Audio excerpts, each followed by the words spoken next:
morning to all the friends and colleagues who are from Middle East and also from other countries. Good morning, good afternoon, and good evening. This is Dr. Shiva from GWFM. It gives me a great pleasure and honor to be here as part of the Middle East chapter. In fact, we are very keen in kickstarting this Middle East chapter since for some time. In fact, after we created EMEA chapter in the last year, we thought that we're going to come into every sub regions and also country. And that has come true now. It gives us a great pleasure, to be here, and I'm seeing that around hundreds of them have registered, and looking forward to connecting with each one of you.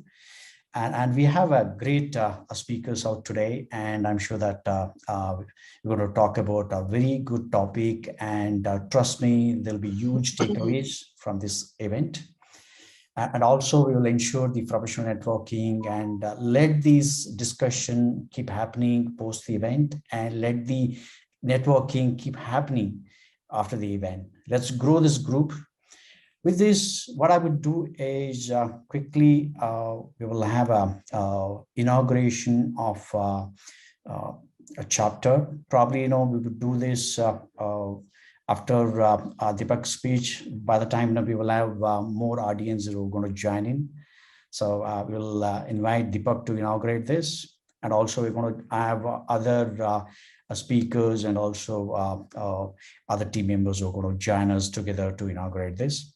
So with this, GWFM is 6 years old, biggest and largest WFM community in the world. In fact, when we started here in APAC, later we had our another chapter in ANZ, and then later which North America and Latin America and Europe, of course. In fact, GWFM is registered there in Canada as a chartered body, and also in the US, South Carolina. We have very good advisories who are really blessing us, and also helping out, taking the WFM community head of a market where we want to solve the industry problems, and also help every individuals and touch every WFM professionals and also HR professionals at heart and soul, that this belongs to you, this belongs to each one of us. So we're going to take a look at a little bit about GWFM sometime later now. What we would do is now I invite Deepak. Deepak as a inaugural keynote speaker of the day, and we have the event. Deepak comes with more than 1.5 decades of experience in BFSI and BPO, and he has worked with all the tier 1 kind of organizations like Optimus, Quest Global, and Teleperformance, and also in Serco, and currently he's with Standard Chartered as a country head for voice and virtual for Middle East and also South Africa regions.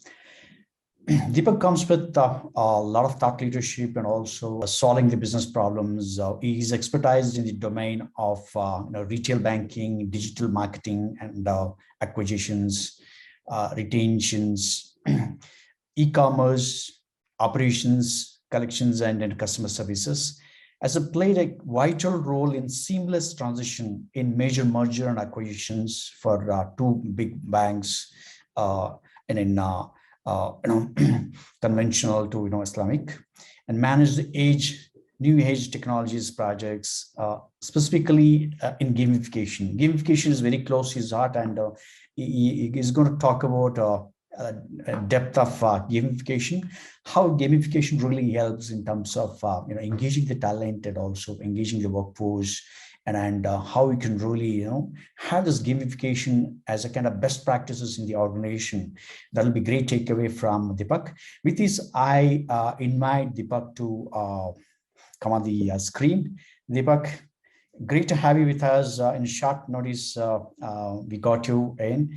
Truly honored to have you with us. Thank you so much for taking your time. And over to you. Thank you, Dr. Shiva. I think it's my pleasure to be here with you all. I think it's a great initiative. I think I don't have to tell you more about Global WFM. I think it's a very great initiative to connect a lot of people across the globe.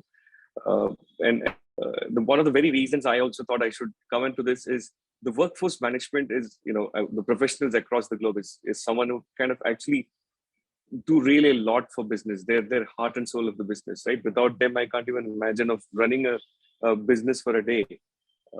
They've kind of do value adds. They run business.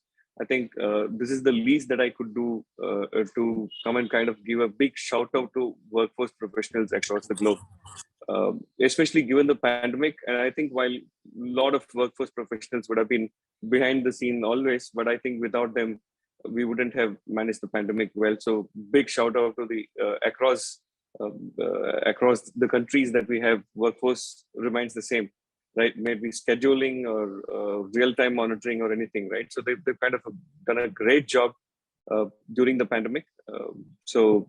Thank you all. Thanks everyone for doing that. So I think that's the foremost reason I thought I should take this effort to come and kind of talk to everybody and say, okay, thank you from a lot of people.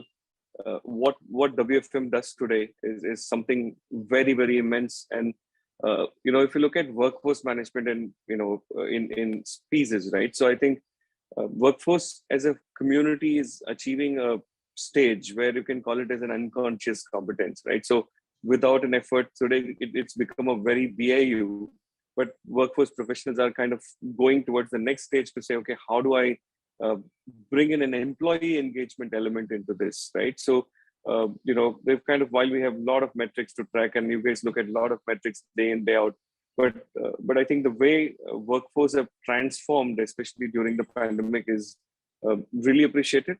And as all you know, and across the markets, we had to go through several lockdowns in countries across Africa and Middle East, and in Asia and all the developed countries as well.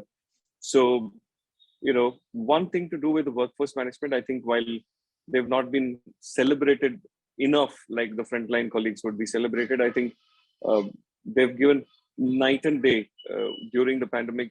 They were quick enough to understand the difference in patterns, call arrival patterns, the customer behavioral change. We'd never had two peaks, suddenly things changed. They were quick enough to kind of understand and say, okay, let me redo things, right? So they've also kind of done a lot towards running the show across markets. We're not talking about one specific bank or one specific industry, but I think across industries, while everything was disturbed, but largely the customer services were never disturbed, right? So things were running, and thanks to all of you for making it happen. And Shiva, Dr. Shiva, I'll stop here probably if you have any questions, and we can take it. No questions yet, Deepak. You can continue. Yeah. So another thing, probably, I actually wanted to take out time to talk about workforce management, but a lot of things people do from a scheduling and forecasting. I think one of the critical aspects for the business, a person or a team who decides the fate of the day, the real-time monitoring associates, right? So kind of ensure things are in place, ensure the decisions are made faster, to ensure there is no impact to the customer on the ground, right? So that's something, the real-time workforce management does. I think they do a great job in that. But I have to speak about pandemic. How did, I'm sure all organizations would have come out of, today it's become a new norm. But if you look at in early 2020s, where none of us are used to work from home as a model, right? So especially the frontline colleagues, they always needed a support, and everything becomes virtual. How do you kind of run the show? All of us would have kind of had some game plans. We had state of art, business continuity plans and all of that. But no one thought that such a high scale issue or disruption will come through, and we had to kind of sail through that. So when we moved into a work from home as a model, and a lot of things have changed to us, the way we operate, the way we look at things. And I'm sure there are a lot of stalwarts from WFM here. So I'm sure you all know the power of one. While you look at one person not coming up to the shift as scheduled, but we say, okay, it's just 1%, right? So, but if you really look at it, the 1% could actually go to a level of 15% impact to your service levels in any given time. But how did one kind of come across or come over that issue is a commendable thing across markets, right? And if I have to talk about what we have done, we kind of have to move people overnight to a work from home, which means provisioning of laptops and so on. We kind of made sure everything was available, but do we really have the same environment at home like the way we have in office? Probably yes, probably no, to a lot of people. You know, then and then that people had to innovate, and if you look at it, split shifts are one of the very common things any company would follow. Any workforce manager would kind of try and say, we should do this to bring up occupancy, etc. But one of my workforce managers came to me and said, what, Deepak, split shift could solve your problem to a large extent. I said, how? But that's coming from a workforce management team to say, okay, there are a lot of people who say, I have problem at my home. I can't give you a full 8 hours at a stretch. There is a working mother who has to take care of the kid, who has to cook, who has to do so much at home and also at work. So she says, I'll log in early in the morning at 5 o'clock and give you time till 8 or 9, and then allow me to take rest, do my household work every day. And then I'll come back to you once my kid goes to sleep. And then I will give you the another 4 hours of the day in the other evenings, right? So organization also, a lot of organization have rose up to the occasion and said, okay, we have to really accommodate that. The human element have come in. So that kind of ensured that we don't have business impact. At the same time, the power of split shifts. You don't have to really stop somebody for 8 hours to kind of manage your 2 peaks, right? So less than 3 hours would be your lot of availability would be created. But during work from office scenario, you have to ideally think of paying someone to do that. But today, people do flexi working, and that flexi working really makes a huge difference. And I'm sure all of you would have done that in each of your organizations. But this idea coming from a real-time workforce management team to say, what, I think this will solve your problem. I've seen a pattern of people who say there is a power cut at home, there is an internet issue at home. So how do you transform this implicit data, right? So these are data sets, nobody would get to know sitting at the top, and unless you pay attention to somebody who's bringing this data sets to you, right? So in fact, the guy may not even be in the best of his position to present it in a very brilliant presentation, etc. But these are small ideas, but yet very powerful ideas that can actually make a big difference to our business. And it did work out. So we've kind of seen shrinkages coming down. We kind of noticed unplanned absenteeisms coming down, right? So that's something we have done over time. But yes, needless to say, when the whole country has to go on a lockdown, name a country, every country has gone on a lockdown, right? In any country in Africa or Middle East had gone on lockdown where we couldn't open branches. A lot of places where we couldn't open branches, especially from a banking scenarios, right? So we had a lot of opportunities coming through. The clients had to call us to kind of solve for things where they could actually walk across the bench and solve for it. But yes, we have also seen an uptick in the digital adoption. We have seen our digital adoption rates going up from a early 60s to a 85+%. Today, 93% of our transactions happen digitally. So they don't need to really walk into a branch or feel the need to call the contact center to get things done, right? So the pandemic also has given a lot of good things. If I have to talk about how did we engage with people during the pandemic, while a lot of virtual events, everybody could think of, I will, bring up something like a Thank God It's Thursdays, or any event, family virtual events, we event for kids to keep the employees engaged. So there is no burnout. They can do a lot. But, a lot of the times we don't really realize the work engagement that is done by the workforce management team. When I say this, I actually think through, and somebody says, what, I need a swap. I can't log in at this day that you have mentioned. Can I log in tomorrow? Can you give me a head-to-head swap, right? The moment a scheduler or somebody from the workforce team accommodates that, that is when the engagement starts and the employee engagement starts, right? So, and if I have to simply put, the inclusivity in any organization is built primarily from workforce team. When I say from the workforce team, how do you make me feel special, right? And as a frontline, most of the companies I've seen is, one doesn't know my schedule for tomorrow or next week or next month, right? But everybody has things to do at home. Everybody has last minute surprises coming to their house, right? So how did one come across that as a thing? Starting with the smallest thing to say, I will give you a swap. You are very important to us. You take care of yourself. I will have somebody else to swap it for you. Everything starts from there, right? And that is when we kind of ensured, a metric should never lead a conversation. A conversation should lead to a metric, right? When you kind of put too many metrics around it to a front line and say, you have to ensure you have to do a great job, but do that great job in 300 seconds, right? And also I will tell you what time you have to go for a break and what time you have to do what, right? When I have so much of metrics in my head, and what will, naturally, it doesn't lead to a great conversation, right? But if you really look at it, a great conversation will lead to a metric in itself. Can I do something different for you?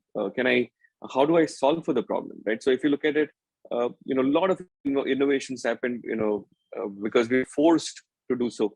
For example, a client calls you to say, okay, I've lost my card, right? So normally what we do is to say, okay, I've lost my card.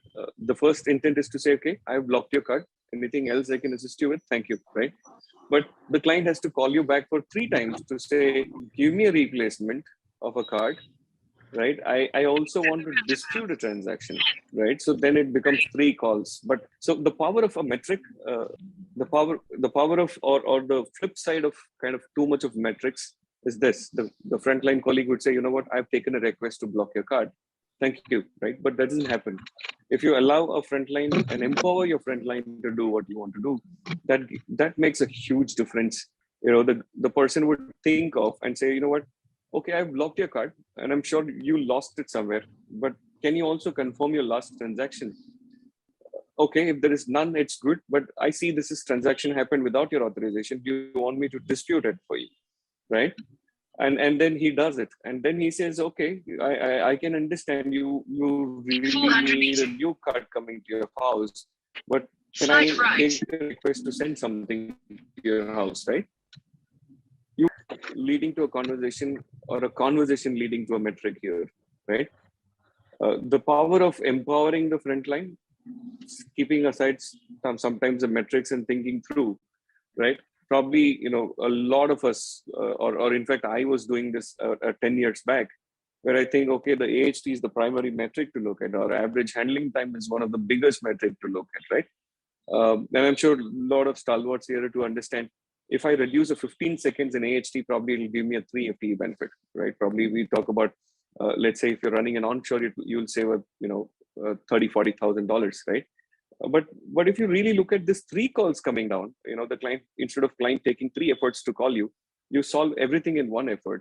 The cost of number of calls going down is much higher than saving a 10 or 15 seconds, right? So, I think the industry is trending towards that more. Nobody is kind of looking at very base metrics anymore. I think the way we predict the call volumes are also very interesting today. In fact, we used to do a 6 week, 6 months modeling, but today the workforce managers have gone to the next level and say, you know what, give me your acquisition plan and tell me what's the plan that you have for next 6 months in acquiring more customers. So we have new to bank customers coming in, new to product coming in. So we will factor that as well, right? So I think those are few things that we have changed from a work from home perspective. And we continue to operate at work from home. So we do a 60-40, a balance between a work from home and office. So that's something is really working out, and people do really appreciate that, right? And whatever we do, I think together from a workforce team or a business operations team, I think everybody comes together to say, you know what, the primary goal is my client. How do I ensure I service the client, right? Today, IVRs, if you look at the interactive voice records, I think the way I see it, I personally see it is, I don't think we should have any IVRs. We should say, okay, thank you for calling us. We are here to assist you, right? I think we should move away from a recorded understand the intent of the client. A lot of banks have already done it. A lot of institutions have already done it. I think we are trending to that, so the client could actually solve for a basic need before even he or she has to find the need to talk to a frontline colleague or a human being, right? Because we kind of now starting to realize uh, we're not getting any more calls which had a normal pattern to say what is my account balance, where do I find the branch, etc.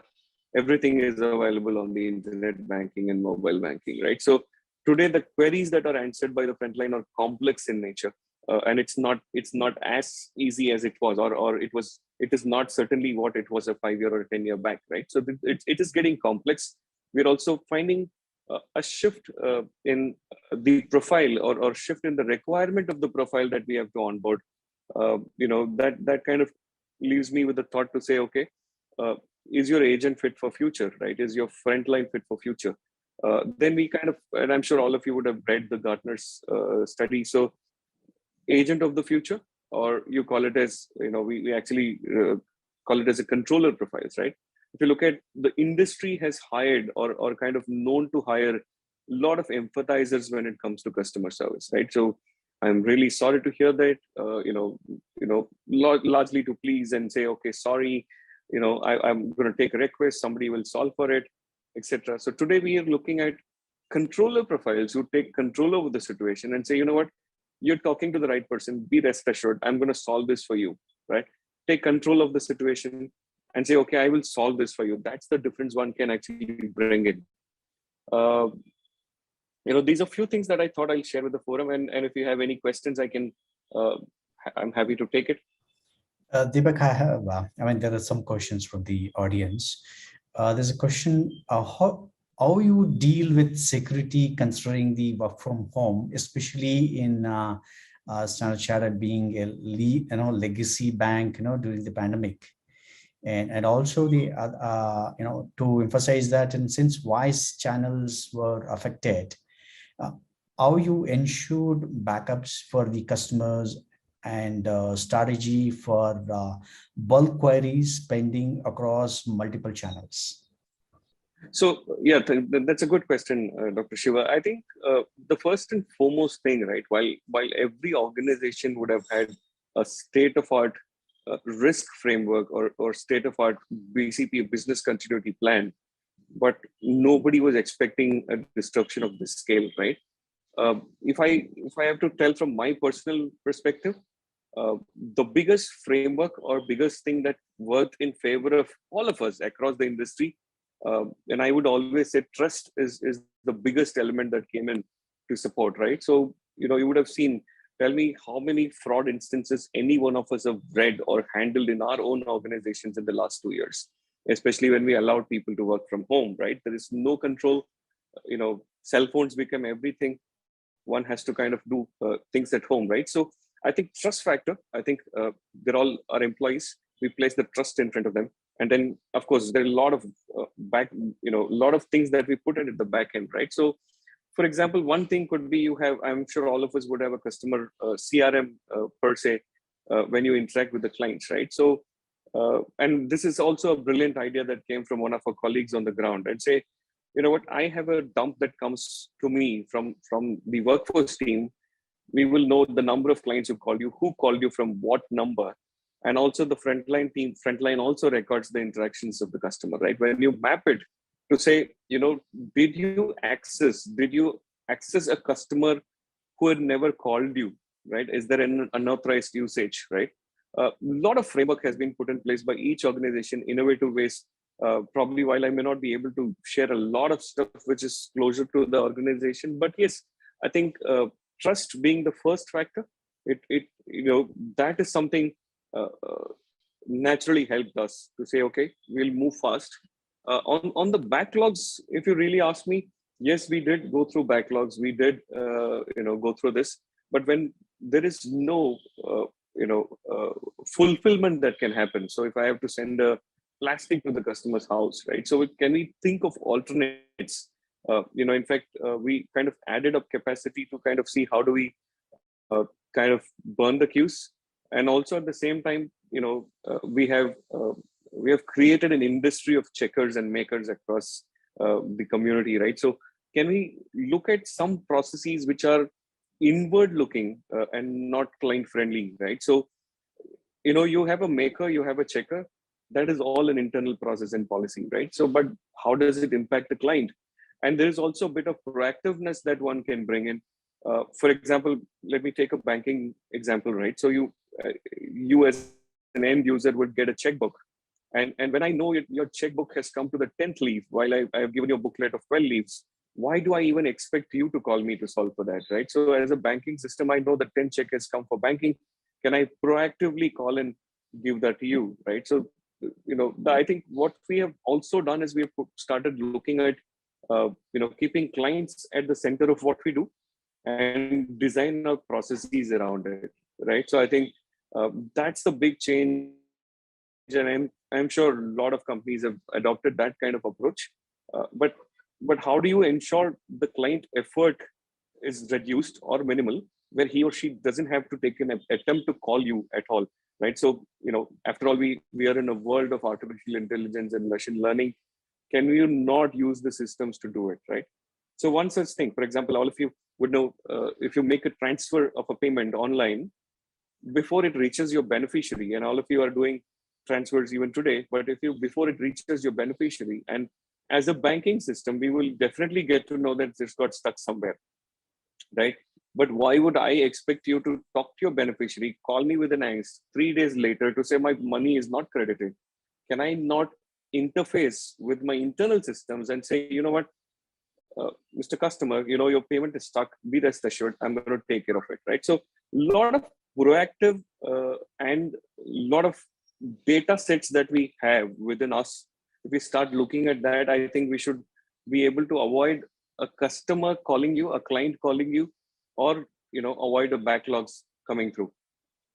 Does that answer your question, Shiva? Yeah, Yeah. that's a fantastic one. And thanks, Deepak, for your very broad way of explaining of journey of 2021, what really happened in the banking industry, especially in your organization, and a lot of things to learn from you. Please stay back, in the roundtable. We want to listen to you on the gamification perspective, that how this really has helped, and that'll be kind of a good takeaway for the audience. That's what I feel. Yeah, truly wonderful learning for me, and also other colleagues. Request you to stay back. We will now have inauguration, Deepak, and I invite all the distinguished speakers who are here to join in for the inauguration. Let me play a quick video of that.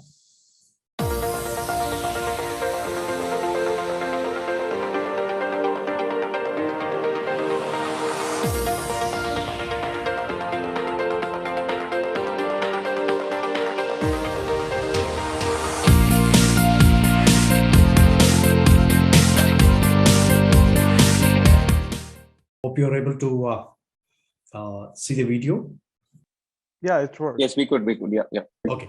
Great, thanks. So this gives us let me play this another round. This gives us a great opportunity to inaugurate. You run a plus for ourselves that we are going to have this Middle East chapter, where we have started today, and we're going to rock, and we're going to have many more events in this chapter, and we want more speakers and more participants would participate in this chapter, and maybe we'll see that by 2022 mid, if we can come down to Dubai or any of the place where we will have a big bang event inviting thousands of people around. there, and we'll host it in a star hotel. That is the aspiration and dream that we have from the GWFM. Let's make this as a big chapter and a big group. Looking forward to connecting with each one of you. Please join us on our social media. Let me share our social media link where please join us on our social media. We are there in FB, LinkedIn, and Twitter. Please tweet at GWFM5. Also join us on Instagram and also in LinkedIn group and also in pages. And please subscribe to GWFM YouTube channel. You get to hear all the videos and all the events which are happening around the world. That'll be a great learning for the whoever is like connecting with us. So with this, what I would do is now let me quickly step back and thanks for joining us with us. Truly honored to be here. We have Partho here. Partho, can you show yourself? My video is muted. Okay, good. Come on to now. Partho is a co-founder of GWFM. Great to have you with us today. Partho, your video should be on now. You can try putting you on. Yes. Hi. Hi. Hi. So without any further ado, let me first say Assalamu alaikum, masaw al khair, alhan waslan, alhamdulillah. This is my bit of Arabic. Whatever I could pick up, but yes, the only thing that I want to say is GWFM is a community and it runs on the spirit of global friendship. And the Arab culture is all about community. And I'm sure this will gel across the Arabian subcontinent where GWFM is planning to enter. And we receive all the emotion that we run the forum with. We intend to connect the entire world of GWFM and HR professionals, and we hope to connect all of you. Thank you, thank you, thank you. Shukriya. Thanks, Partho. Wonderful. Great. So without much delay now, I would invite the second speaker. Before you could do that, I would may I share my screen. Okay, so this is the agenda that we have. Thanks, Deepak, for your motivational speech and also a lot of thought leadership and experience that you shared in the Middle East market front. Truly great. Now we have Svitos from Switzerland and he's from Bulgaria. So very close neighbor of our chapter. And recently, Svitos won the Best Innovation Award from GWFM, during the hackathon. In fact, he played a key role in bringing in new innovation in the WFM area. Probably would touch upon that as well. So, and post which, we are going to have the roundtable. We have Deepak, Staves, Ryan, Siraj, and also Mobi with us. So the discussion is going to be again on the similar topic. What I want and request from the audience is, please feel free to ask your questions. Please type your questions there in the chat box, and we will pick up these questions and we will cover in the roundtable. Okay. All right. Without much delay, I take pride to introduce Svitos. In fact, Svitos has been in the industry. He comes from technical background and he's been a great contributor to WFM and is currently playing a role of site leader there in the EMEA. He has been contributing to innovations and also bringing in a lot of best practices in the WFM area. In fact, he's going to cover that, how well 2021 has really done as far as the Sutherland is concerned, and also he's going to talk about the industry trends and future trends. And if there are any questions for him, please type in the chat box. We're going to have him answered all the questions, before he could conclude his keynote. With this, I invite Suresh on the screen. So can we have you on the screen? I think I am on screen already. Okay, wonderful.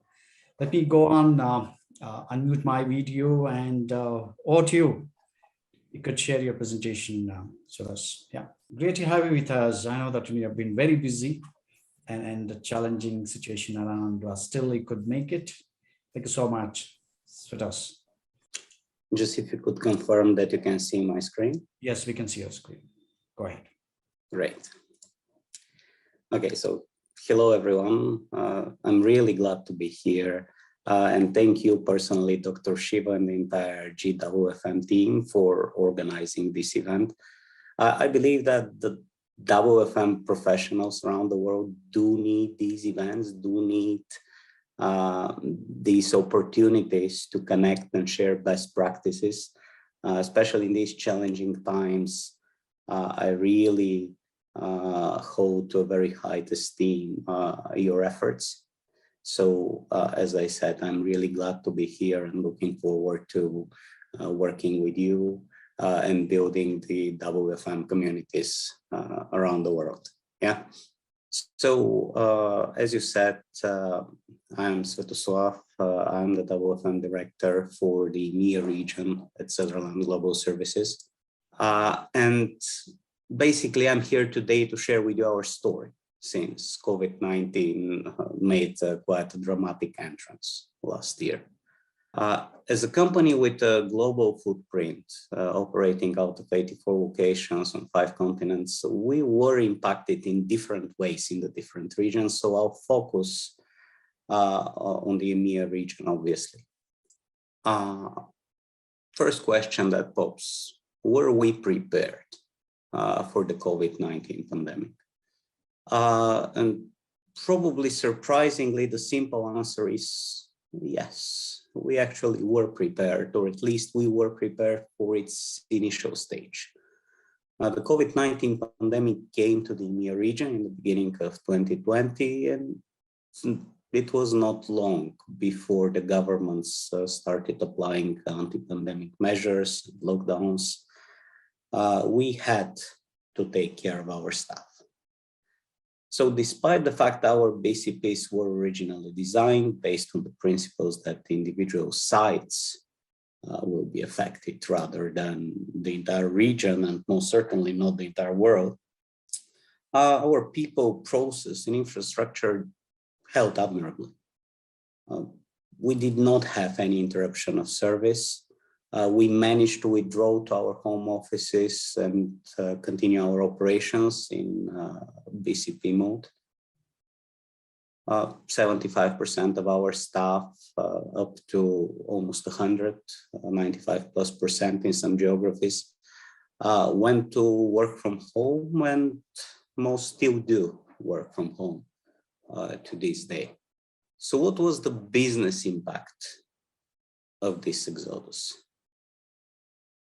Actually, there were a number of positively impacted metrics, at least initially. The problem other geographies had with setting up a work-at-home model did not really affect EMEA. In fact, as travel was difficult and employees could not make plans for their vacations, and in a COVID pandemic situation, the impact of the traditional drivers of sickness like the flu, for example, deteriorated significantly.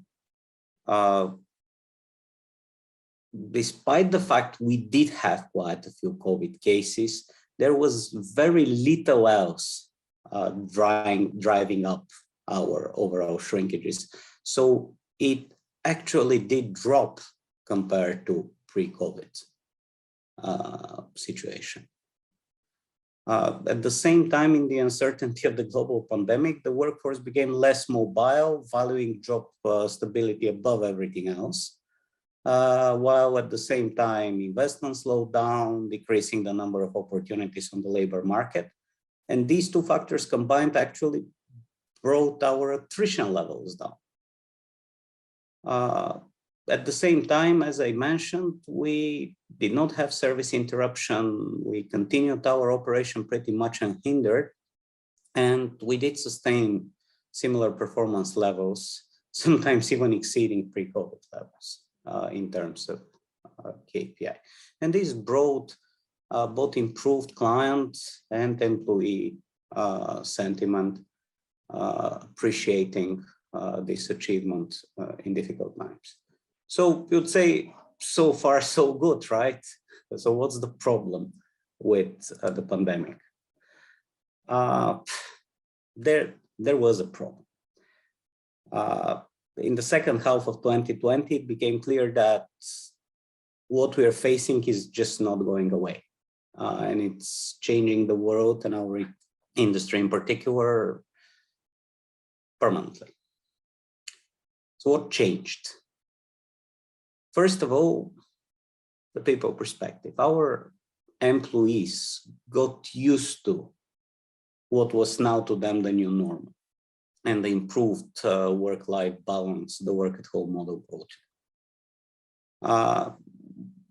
Effectively, people and the workforce, they switched back to a business as usual mode, although different, on a different state.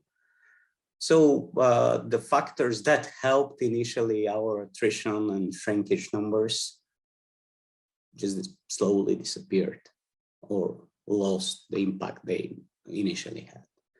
So we slowly went back to pre-COVID levels. Our internal and external studies now show that the majority of our employees consider the work at home and by extension, the hybrid work model, a strong advantage when selecting an employer. So in many of our employees' heads, we are already in the new normal. At the same time, our clients got impacted. So businesses around the world was obviously impacted in many different ways by the pandemic situation. But what really doesn't really change too much from business to business is their shifted focus towards efficiency metrics, cost effectiveness, and the general idea that we should optimize our business now more so than ever before. So in order to answer this demand, we had to change as well. We had to accelerate the processes we had already started, migration to the cloud, digital transformation overall, and adoption of smart tech in our business processes. This was already there. It was happening probably anyway, but the pandemic situation did force our hand to really accelerate the pace. I will now try to outline the main improvement opportunities we identified and pursued in 2021 and the challenges we had to overcome. So basically, people perspective, as I said, our people did actually like the new normal, the work at home mode of operation. We were really keen to understand our employees' motivations, so there have been numerous roundtables, internal surveys, etc. So we established that it is the minimized commuting, the minimized time spent commuting, and the flexible scheduling options that the work at home mode provided to staff that really drove this attachment, should I say, to the new work at home model. To echo what Deepak said, split shifts played a very strong role now that they were so much easier to pull They have always, of course, existed in the WFM theory as something that's good for both the employees and the employer, allowing us to give a better work-life balance to our employees, and at the same time be able to do good in terms of our interval capacity levels.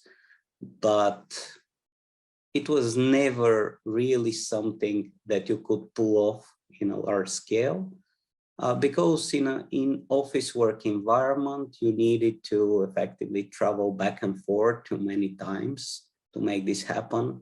And it wasn't something that worked for most of the agents. But now we did have it, we started using it, and it really brought improved sentiment to our staff. And of course, it did help the business bring an improvement. Of course, we saw some financial improvement opportunities that we pursued related to the reduced cost of overheads and of course, reduced cost of facilities. We now reimagined the site as not necessarily the place where everyone goes to work, but the center of the operation, both administrative, but also the knowledge holder of the operation and the holder of the operational excellence of the company, but not necessarily a place where there is a seat for everyone to go. You can look at it more as a shared office space, center, or whatever you want to call it. It's still developing, but it's not what it used to be. And of course, as I mentioned, the perspective for the business, allowing us to hire outside of the immediate area of the site. We started the program called Sutherland Anywhere. Effectively, as I said, we use the site as a center, but then we were able to hire pretty much whenever within the EMEA region. That allowed us to access a larger and more diverse resource pool. And the other thing that I pointed out here, more flexibility in scheduling to better meet incoming volumes. One of the drivers for this was, of course, related to the split shifts that we were able to use to a larger extent now. And the other thing is, of course, the removed limitations imposed by seat capacity. I'm sure you have this problem where once in a while your interval capacity requirement spikes above the total number of seats you have dedicated and configured for the account. That's the most annoying thing probably a WFM specialist building the schedule for a team can have. Well, that's not really a problem anymore. Work at home solves it just in one go. That's good. And this is one of the perks of the work at home model that we most certainly want to keep. Let me now spend some time talking about the challenges that we were facing. So when it became clear that this is not just the business continuity solution, we are changing permanently the way the company and the entire industry will operate in the future. We had to develop all digital employee journey, from hiring and onboarding to the last day in the company. We had to have processes that do not require physical presence. So you can imagine we had to introduce electronic signatures for all our employees. We had to develop an entire system of dispatching equipment to addresses, to the home addresses of our staff. And we built all of this in late 2020 and the beginning of 2021.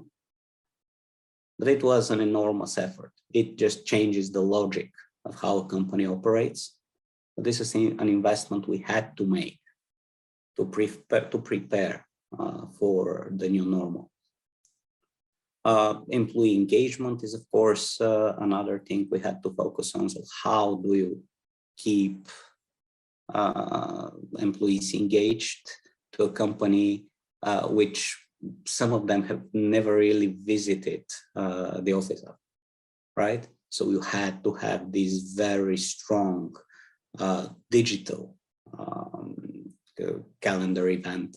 Event calendar, sorry. We built, series of meetings on all levels to make sure that we create, I should say, probably a community to make sure that people are both informed, but also attached to the company.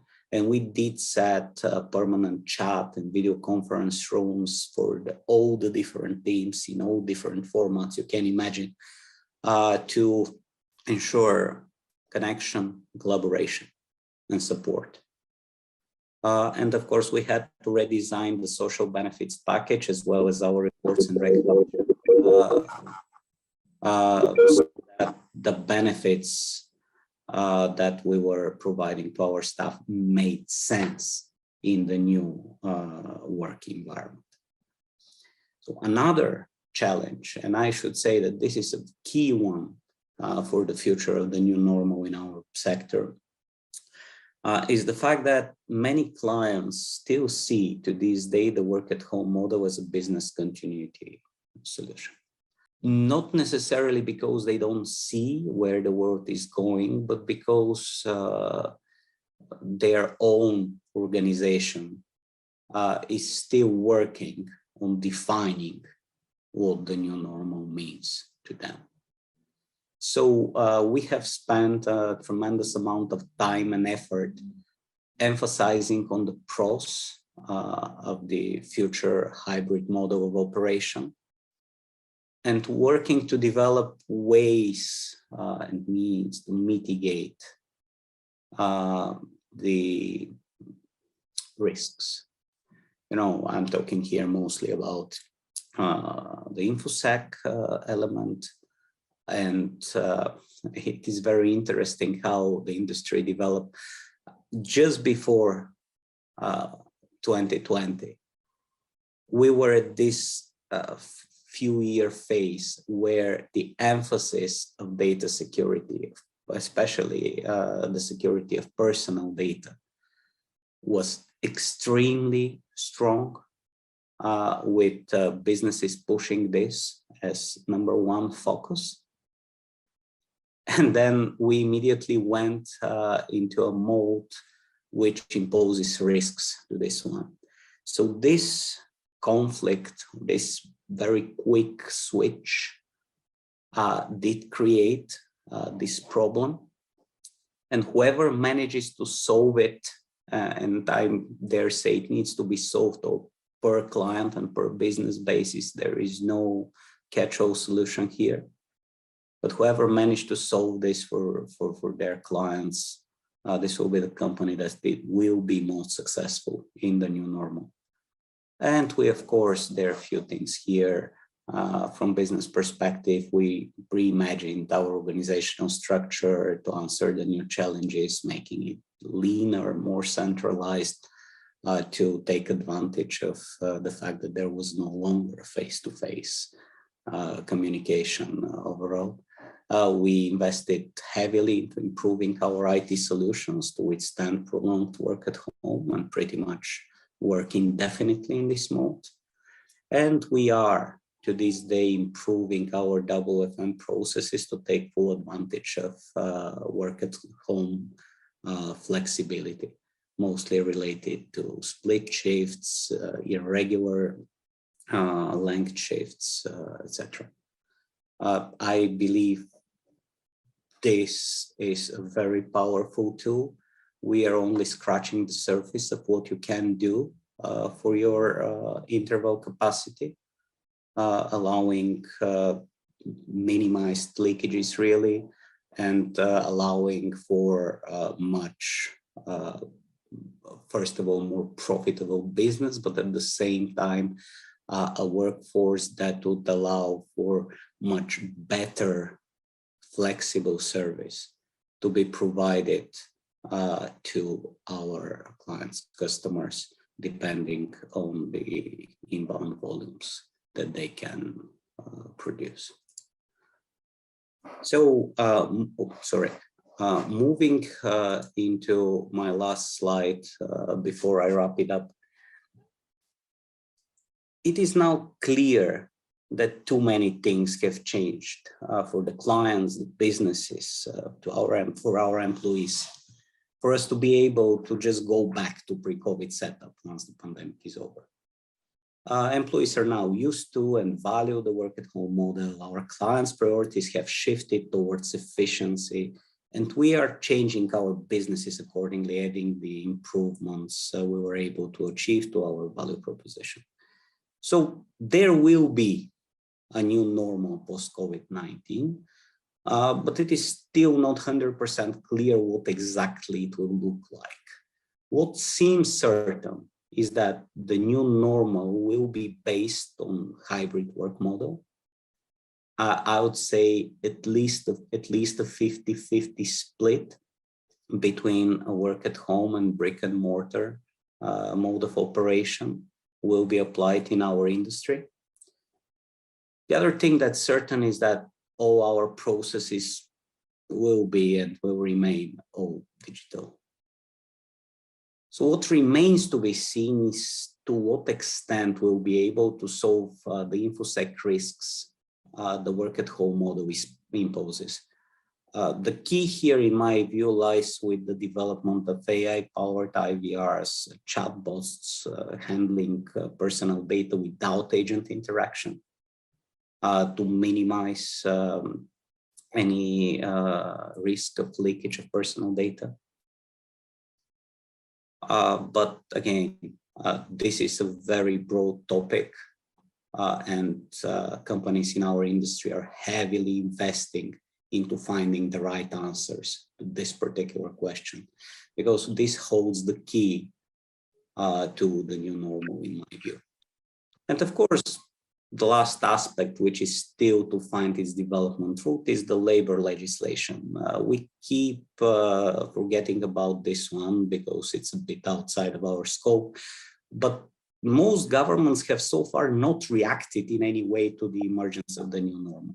We're still seeing here and there texts developed for the factories of the post-World War era, governing the relationship between employer and employee in all digital companies working in hybrid work mode. So it works, but obviously it's not ideal, right? So it is up to the business to push for legislation improvements, make sure that obsolete legislation is not limiting the possibilities of the new normal. This is, I believe, something that informal groups like ours can also contribute much to. So that's it, pretty much what I have to tell you today. Thanks, Svetaus, for a lovely presentation, and truly great to have you. In fact, we have some of the questions. What we will do is we'll keep those questions as part of the panel discussion, so that we'll continue with the flow. There are some questions from Jayas who's asked. Okay, some of the questions already. There are 2 questions already, and there's 1 more question is coming up now. So put together everything. We will take the conversation forward with the panel discussion, which will come up now, so that we're fine with that. So what we will do is this agenda that we have. I take this opportunity to invite all the panelists on the screen now.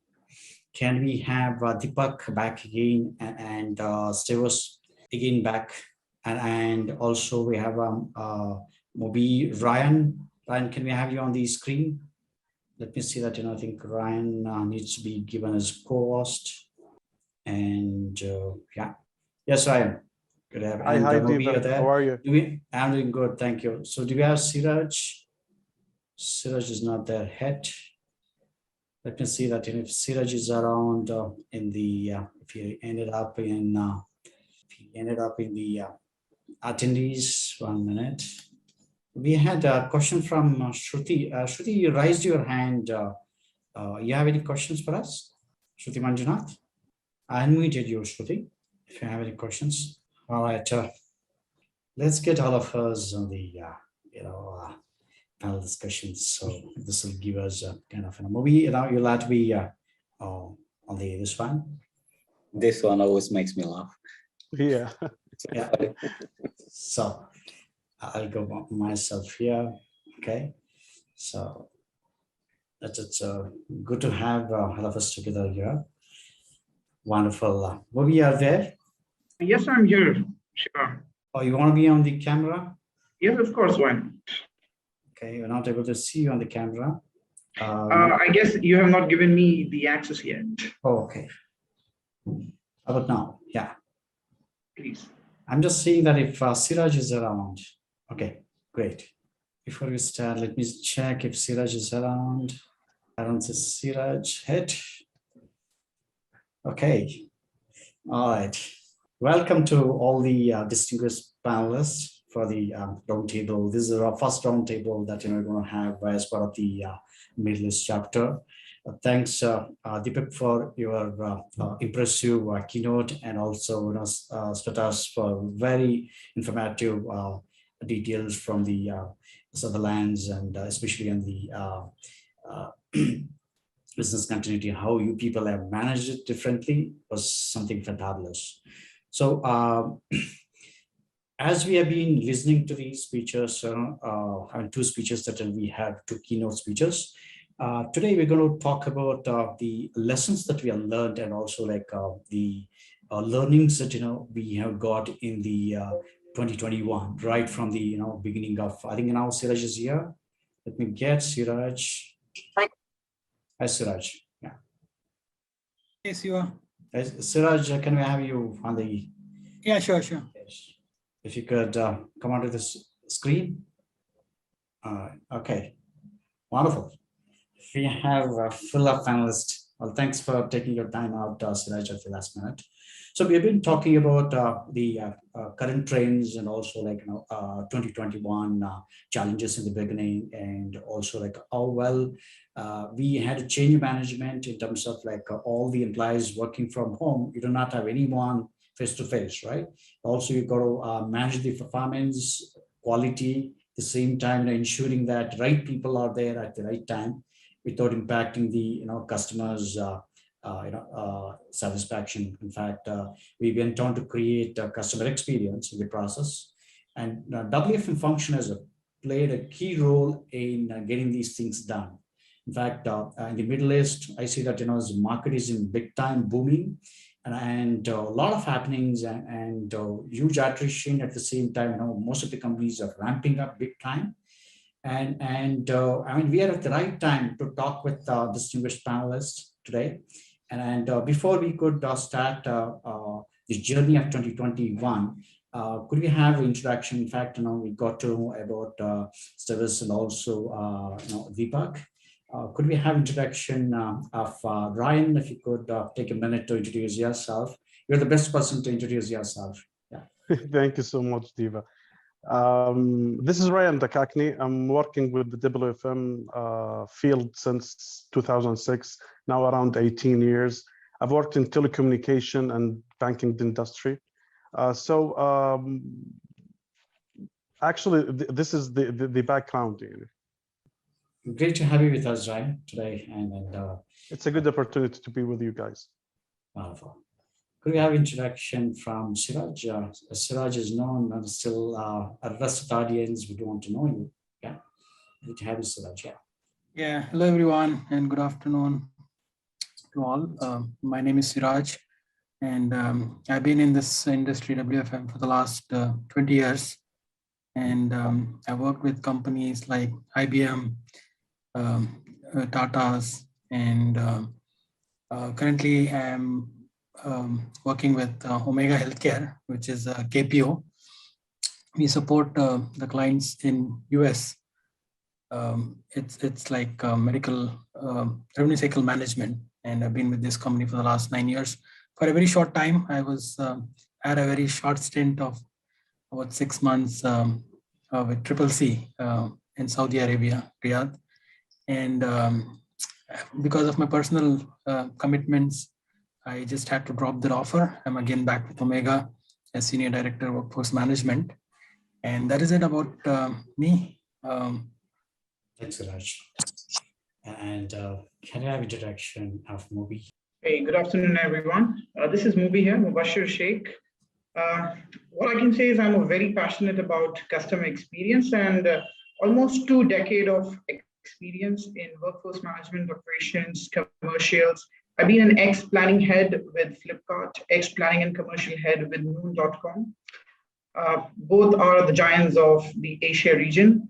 Currently, I am working as a principal consultant to a few CEOs, helping their startups and few small vendors setting up their end-to-end customer experience from commercials, contract management, planning. I mean, name the domain, and I think I try to learn and try to discover the new opportunities and implement it as a solution.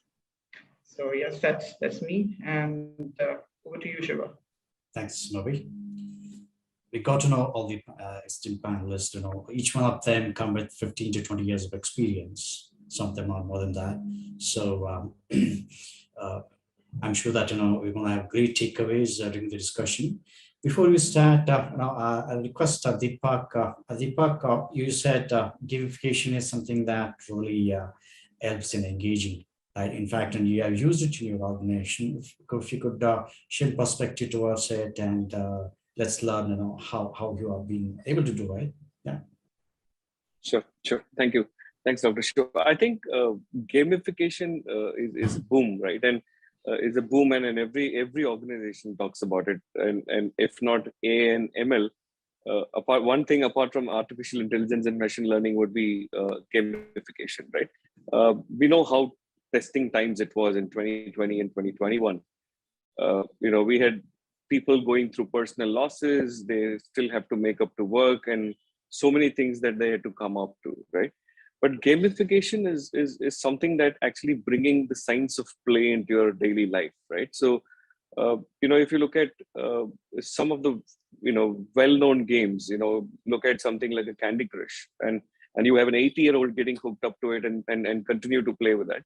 But this is all done on the back of a certain theory in mind, right? So there is a fear of loss. There is a lot many things that are put into this, right? So in fact, we have adopted gamification early in 2017 and also recently. It's like all of you know that we have IPL, Indian Premier League, happening out of UAE now, right? So this is the season, and we kind of said, why not we launch something, making it as a season, and also make the benefit out of it. And a lot of Asians love cricket, right? Unlike in different countries, we have soccer and other games. So we have multiple themes that we brainstorm and we come up with. So if you look at, one of the things that every frontline would be asked, every colleague who's taking calls for 8 hours would be asked is to say, what is your AHT? Why is it high? Why is it less? How many leads have you generated? And all the metrics which are monotonous to somebody on a day in, day out, right? Somebody has to go through this day in, day out, and it's not really enjoyable anymore. So that's when we kind of said, okay, why don't you pick up some of the elements from the game, which is cricket, and then put it on the floor to say, okay, every lead that you would generate is a run, right? And every time you kind of keep a control on AHT, you will get a boundary or you get, a points, badges, leaderboards. If you get a fastest 50 or a pinch hitter or any badges would come through, right? So what happens is, one, I'm getting to see what's my performance real time. Two, I know who am I competing with, right? And it's all happens real time. I don't need to wait for a manager to call me for a feedback session and tell me what my performance is. Everything comes in front of you, right? And especially, a lot of colleagues who came back and said, my mom and dads have seen my parents have seen the performance, right? Because they're all coming up in the screen, their images come up, all that graphical user interface is brought in place, right? So they're really engaged, and they kind of said, okay, we have started seeing value in it. And gamification has actually played a big role in kind of, facing the issues that we have faced before, or during the pandemic, where there's no water cooler moments, there's no corridor conversation, there is no coffee conversations. Everybody is sitting and working at home, right? So that really helped us bring people together, and of course we have seen a good improvement in productivity as well. Thanks, Subhak. I think the people may see that AI, robotics, and machine learning is in trend, but gamification is going to continue to stay, right? And that really has a lot of value if they use it effectively. In fact, I come across a lot of gamification engagements, especially to create candidate experience and customer experience, and also employee experience perspective. I think that's a fantastic idea. I mean, I would really like to congratulate Deepak on that, because, we being leaders, we are so much worried into work, looking at the same old parameters, shrinkages, discussing those 20, 30%. It gives a fresh outlook, especially to the team, because everyone knows about their targets.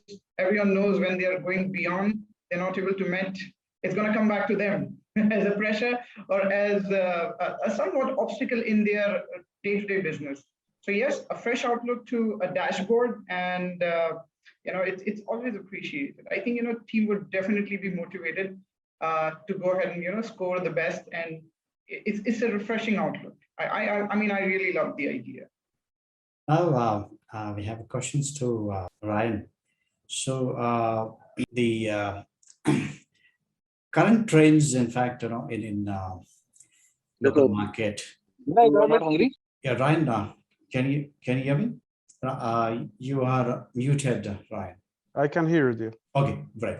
So if you could share some insights about current market in the Middle East, what is the current trends which you have witnessed since 2021, and now we are almost ending. We're in the almost last quarter of the 2021. What has been your experience in terms of Middle East trends, and we'll talk about like a future trends later. Yeah. Okay. Actually, after we passed 2020, pandemic issues and restraints, almost done. Everything almost come back to normal. But the strange thing, customer behavior has changed dramatically. Call volumes has raised, as I told you before, around 100% more. So we have to adapt that. We changed the forecast. We changed everything to work with the daily operation from digital perspective to the voice perspectives. So customer experience is very, very challenging nowadays, especially with the home agents. You have the information security restraints and the customer informations. So 2022 it will be challenging because there is a lot of booming in the customer base. We had around a million new customer to the bank. So yeah, it's challenging, Salah. Thanks, Ryan. And Siraj, I know that you have been there. You had been there in the Middle East for a short while. And what has been your experience as far as in the Middle East WFM trends perspective, and what you are seeing something that they're doing great compared to other regions? In fact, where we can learn from Middle East regions to adopt. You're unmuted, Siraj. We can't hear you. Yeah. I kind of accept what Ryan was saying, right? There is definitely a shift in the expectation from the customer's end. And definitely there is a huge jump in the call volumes because this is again maybe uh, uh, a correlation to this would be the work from home, right? Once we had this pandemic, majority of the companies today, as we speak, even in, I mean, this was felt across the globe. So Middle East is no different than what we are experiencing in India as well. So almost all the companies, they decided to work from home, and that is where, especially the telecom sector, and I was associated, but like I said, with Triple C, which is I mean STC company. So Saudi Telecom, we could see a huge jump in the call volumes, and obviously the sales also has gone up for them because historically I don't think in the last 1 decade the kind of the consumption, I would say the bandwidth consumption that happened in the last one and a half year, I think it is equivalent to what has happened in the last 10 years, I must say. And that is one of the reasons I would say that that is increased, while it is a good problem to have, but yeah, it comes with its own challenges, right, in terms of managing the staff from home. And we had to be creative, like Deepak mentioned. Gamification is one of the things which I would really kind of I would appreciate what they have done, and this is something that should be used across as a best practice. But in STC, we kind of transformed, right? Because the way we are adding call volumes for any company, if at all we are a product company, for example, if STC Triple C is more of a captive for STC. Obviously, they do not want to have call volumes increasing, because every increase in the volumes will lead to a requirement increase, right? So it adds to the cost, right? If I'm getting 100,000 calls per day, now that is going to become 200,000 calls per day. Obviously, I will have to double my staff, and obviously from that perspective, companies like our company, in fact, Triple C, we kind of felt a need for us to be moving to different channels, some of the self-help channels, in terms of how do we kind of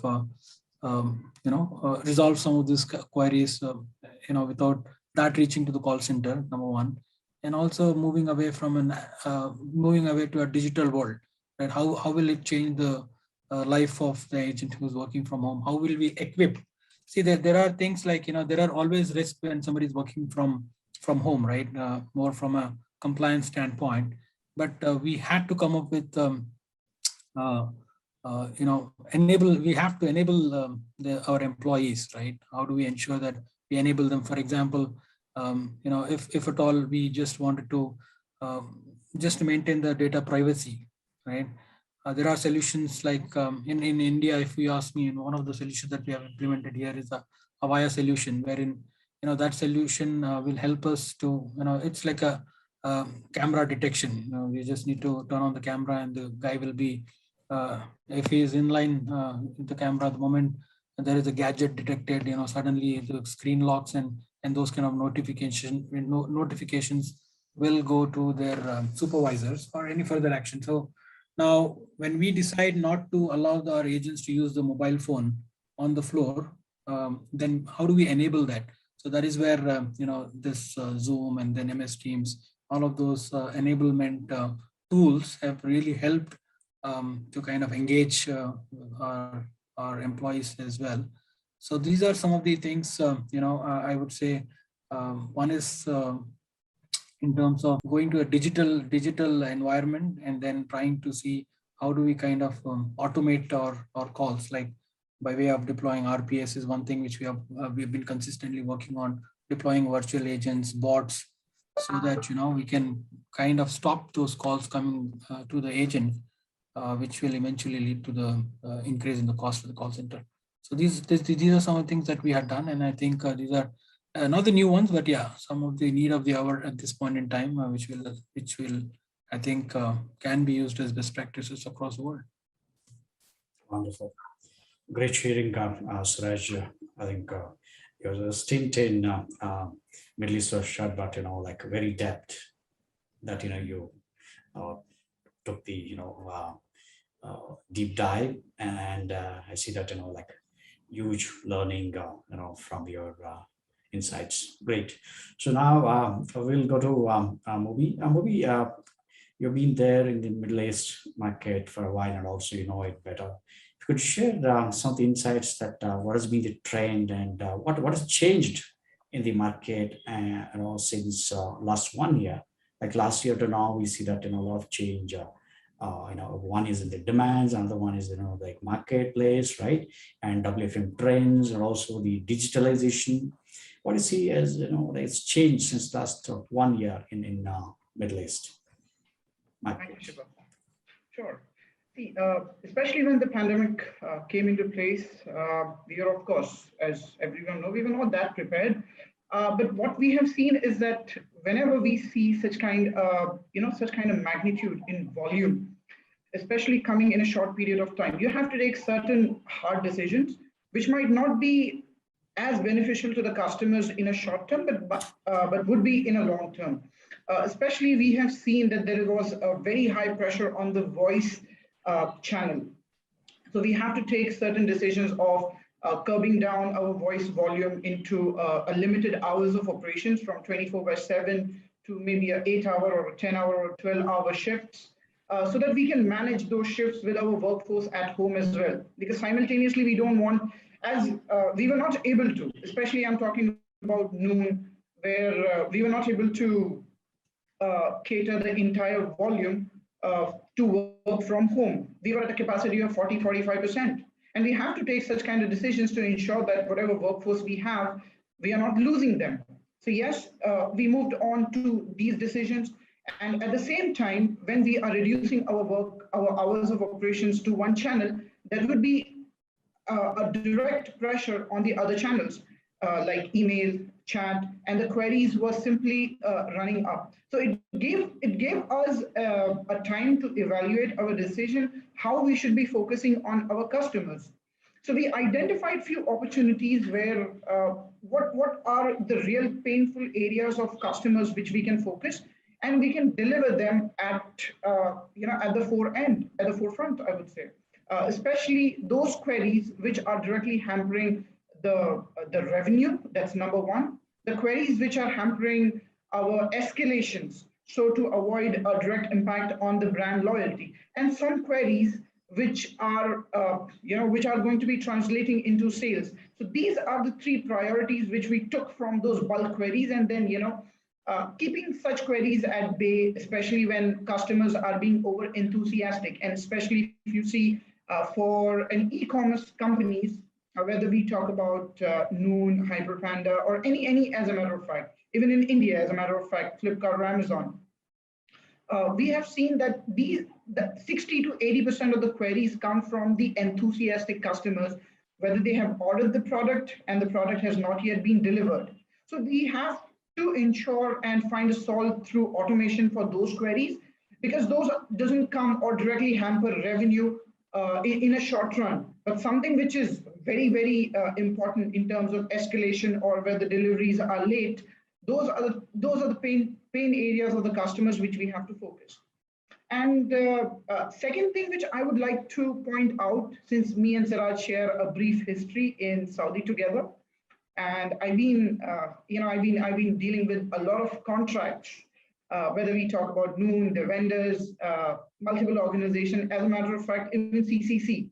So looking at contracts, most of the vendors, the major mistake I would say, or which is pretty much prevalent in the industry, that if the leadership has not checked, or there is certain detailings which have not considered into those contract management, especially the skewness of the volume, where the volume is jumbled up into few days of the month, and the ratios are quite high. Maybe BAU volume might be X, and the skewness would be to 1.5x to 2x. It's very difficult to handle and to normalize those type of accounts into a specific category, and we have to be very careful in terms of contractual obligations. So in order to keep the profitability and the business at check, we cannot go ahead and take regular decisions. And especially when the volume has shifted to work from home, and higher the volume, of course, higher the revenue, it's at bay. We cannot deny that fact. But especially with these kind of skewness challenges, if the penalty metrics are not given due consideration with a proper analysis, the company, especially small companies, are bound to make losses. So you have to be very careful how you can manage the work from home and work on site. Work on site, basically. It has to be a subtle balance. There is no a definite way. For some contracts, you can do a 50-50. For some, it might be 30-70. For some, it might be 90-10. Looking at the nitty-gritties of the business and the security and the other aspects of the volume pattern, the AHT, and how the trending, how well acquainted you want to be with the client, and how supportive or how BCP prepared you want to be with the client. So these are a few aspects that you have to take into account. The contracts have definitely changed. It is not the same. There is a very high pressure on cost, considering the business has grown, especially the online business has grown twofolds, threefolds, but the customer experience, to manage those volume, especially in such short period of time, has not been amazing across the world. And this is where your support and your flexibility, or I would say the adaptability of the organization comes into picture. And I remember having a conversation with Siraj that everyone is, everyone wants change, but nobody wants to be ready for or implement those change when it comes to individual support. So these are a few challenges that prevails. And I would love to know thought from Deepak, considering he comes from a legacy. He's been handling legacy banking, securities, and Rayan as well, and Mr. Bracco, especially he's handling the vendor side. So how he's trying to portray when it comes to contract and profitably, and try to manage it with work from home. As client would come back and say that, hey, since you are not handling agents on site, there is a site code which you have saved. So I don't want your profitability to maintain with you. I want a certain share to be sent back to me in terms of reduction in price. So that's my call on the overall business perspective, from vendor to contract management to profitably and to cost. And would love to know Mr. Bracco's thought and Deepak's thought on these pointers. Thank you. Thanks, Bobby. It's very detailed, to the point, and a lot of takeaways from your speech. In fact, there's a question from Jazz Terry. She wants to know what are the backup plans to mitigate possible service disruptions due to pandemic. Everyone would like to take this question and answer to all would be great. I can go first if you allow me. Yeah, sure. Right. So see, there is this there is a huge shift, right, in the way we want to operate today. With that being said, it is inevitable that we go 30% permanent work from home, right?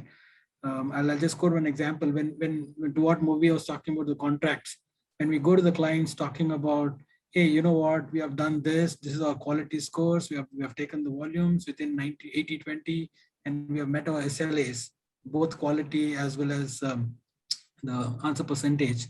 Then the next question would be, can I continue to work from home? Right? Because everything is going well for you. So why don't we continue working from home?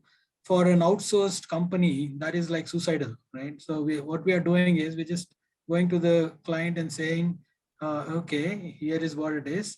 And we are doing well. So let us continue working from home, and you reduce my cost, right? Reduce my per call rates, reduce, that's where the discussion would go. I remember one of the presentations when we had with our own company, which is like, while CCC is an STC company, but again, CC, the model is that we operate like a client vendor relation. So when we went back to them stating that everything is working fine, but then it is more, because our contracts are more on per seat cost, right? So the moment we talk about, okay, everything is working fine, the next question would be, why don't we work from home? Right? I think this is working fine. We are meeting our SLAs and the quality is fine. So give me a discount, right? So that is where, it is like a double whammy. Do we kind of go back to them? It is like a catch-22 situation. When we tell them that everything is working fine from home, then the next question would be, can we continue and give me the discount? So those kind of things are very tough to handle today. So from that perspective, one of the like people and the companies are going in the direction, right? The client would definitely, because in way back March, when we really started, this, we got hit with this pandemic, and 2 years back, right? So there was a huge, we were not ready, right? Especially the call centers. We never thought of, like, if you ask me, healthcare companies like us, we never even thought of, or we never explored options of working from home at all, right? And the only BCP for us was, okay, we are operational in multiple locations.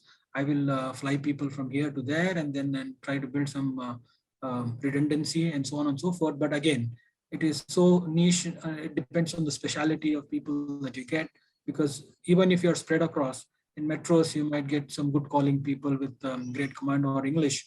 And in some of the tier 2 cities, you might not get a similar kind of talent there. So talent also kind of drives the BCP in terms of having multiple locations with the same specialty available.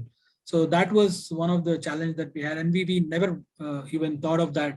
What happens if something like this happens, and so as anybody else in this industry, I must say, nobody expected that 100% of people will have to go back to home and work from there, right? But that became reality way back in the month of March, when we were kind of, there was a mad rush. We had to deploy machines at their residence. We had to rush people back to home, and suddenly, there were lockdowns announced in each. I still remember in India we had a lockdown way back in March, and we were not prepared, right? And suddenly, when we looked at the system inventory, normally the systems are dual occupancy systems, right? For a head count of 15,000 people, we only manage the business with 7,500 machines, right? Dual occupancy. Even if I go with, in some cases, we go with seat utilization of as high as 2.2, 2 kind of a thing. So minimum is 2. Even if I go with 2, there are 2 shifts which we operate, right? With that kind of a model, we are only equipped with 7,500 machines. Nobody thought that we need another 7,500 machines if we have to deploy people back home. We had to deploy 15,000 people back home, and that is where we had a huge that was like, I would say, those are some of the tough days which everybody has gone through. Go to the market, look for rental systems. All the biggies, all the Accentures of the world have kind of swiped the market. They have taken out 50,000 machines from the market. No availability. I mean, we don't have laptops in the market to equip. So these are some of the challenges. And then one of the thing which came up very evident, that the client did make a statement that the services is fine, but somewhere you guys took a lot of time. Actually, it took us almost 1.5 months to kind of streamline our to come back to normal, right? I still remember we were limping back to normalcy. We started off with, on day one, we were only 10% operational of our total revenue, and slowly we came 30, 40. And by the time 1.5 month, we were like 80%. And some of the clients did not even approve work from home as well. So those are some of the challenges which a lot of learnings have taken place in the last 1.5 years, I must say. And now we are proactively going back to the client, stating that no, it's a new normal, right? Even the clients understand. The clients who never used to approve work from home, they came up with solutions now. They are kind of asking us for solutions as to how do we ensure that you maintain our data privacy. Now come up with a plan, come up with a permanent work from home plan, and what is the percentage that you want to operate? What is it that you want to ensure from a healthcare? I'm just talking about from a healthcare. How is that you're going to protect my data? Because the HIPAA, the PHI information is very, very critical for the patients, right? And though they are very, I'm sure it is the same with the banking sector as well. But now they are very, very particular about how are you going to protect my data, right? We have to go back to them with a solution, which is what, I think from a WFM standpoint, I'm able to share this because I'm leading that initiative at my organization to go back to the clients in terms of providing them a very detailed document in terms of solutions, covering both technology, policies, procedures. What is the definition of permanent work from home? Who is eligible for permanent work from home? What is it that we want to do from a technology standpoint? How will you equip them? What are the possible risks? How will you enable the employees that they know the operation is flawless? Now we are going to the situation. One of the big selling point for us is the BCP, right? When we go back to the clients, we just want to sell this concept on the BCP. I know they might come back stating, okay, you're saving money, but you need to give me discounts. That is a separate discussion altogether. But again, from a BCP standpoint, one of the easy pick for us today, if you're able to operate, say, 70-30, which means that 30% your operations is actually in the safe hands. Tomorrow, even if there is a pandemic or any natural disaster, your operations, from day one, you'll have at least 30%. And now they're expecting, okay, when will you go up? Again, because of the learnings that we had now, the easy business continuity planning solution for any company is work from home, right? So we're just going in the direction, and we are coming up with documents and going to the clients, telling them, okay, you know what, 30% is permanent work from home.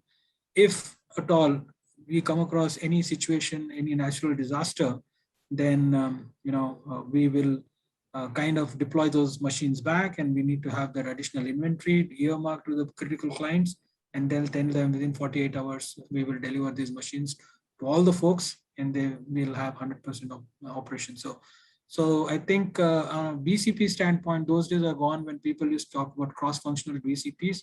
Now the biggest, like if you ask me, the BCP solution today is work from home.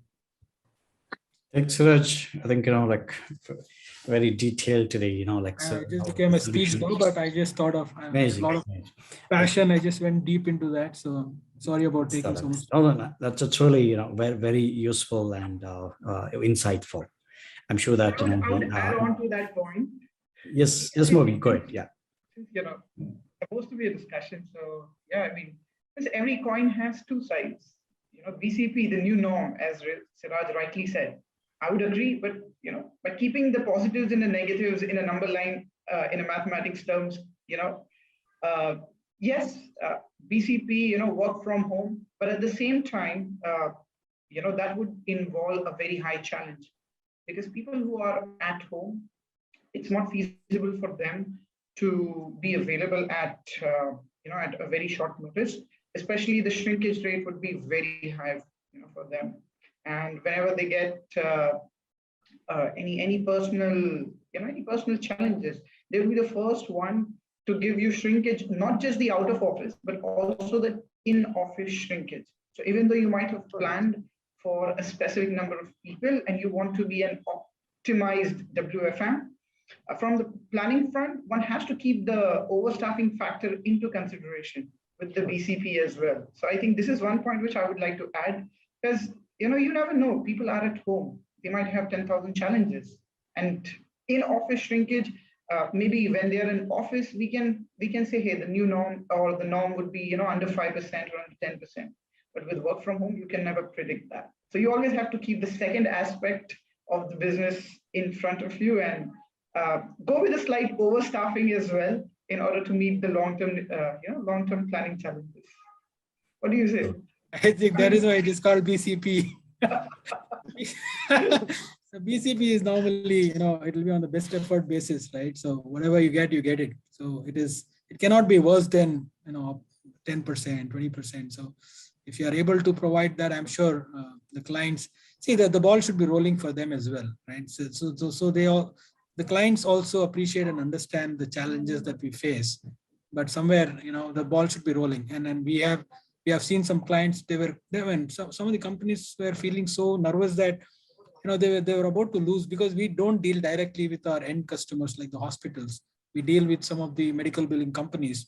Now for them, the hospitals or the clients, now they outsource that business. It is an outsourced business to us. Now with this kind of a thing, if we are not able to service them, the hospitals will pull the business, and somewhere if the ball is rolling, right, even they understand. And more so, this is not very specific to a country or any location as such. This is something which is across the globe, and I'm sure people would appreciate. And in some cases, some of our clients also said, I think you should really take care of your personal health first, and then make business. And those kind of things are there. But agree, there will be cost escalation as well. But it is what it is. I think I would like to bring a humorous point over here, and I would love to know thought from Svetoslav. Correct me if I'm, pronouncing your name correctly. Or rather, let me. That was actually pretty good. Yeah, I'll Okay. take it. All right. So I was just thinking of a scenario where, let's say, since you are coming from a vendor background, and I've been into that shoes, so where you have reduced the cost by keeping your employees or sending them work from home. So here you have a cost reduction, but at the same time for BCP, you have infused more agent looking at your shrinkage, and your cost has increased. So eventually, if there is a break-even point where the reduction in cost by putting your workforce at home and increasing the workforce for BCP, and if those nullifies, I think it would be a humorous conversation with your boss that, hey, where is the benefit? And how would you address that? Right. There is something like that, and we have went through this exercise a million times, obviously, while we were setting it up. There are two elements here. First of all, sending people home costs a lot up front. As it was already mentioned, you have to buy additional equipment. You need to invest in technology to even enable this, right?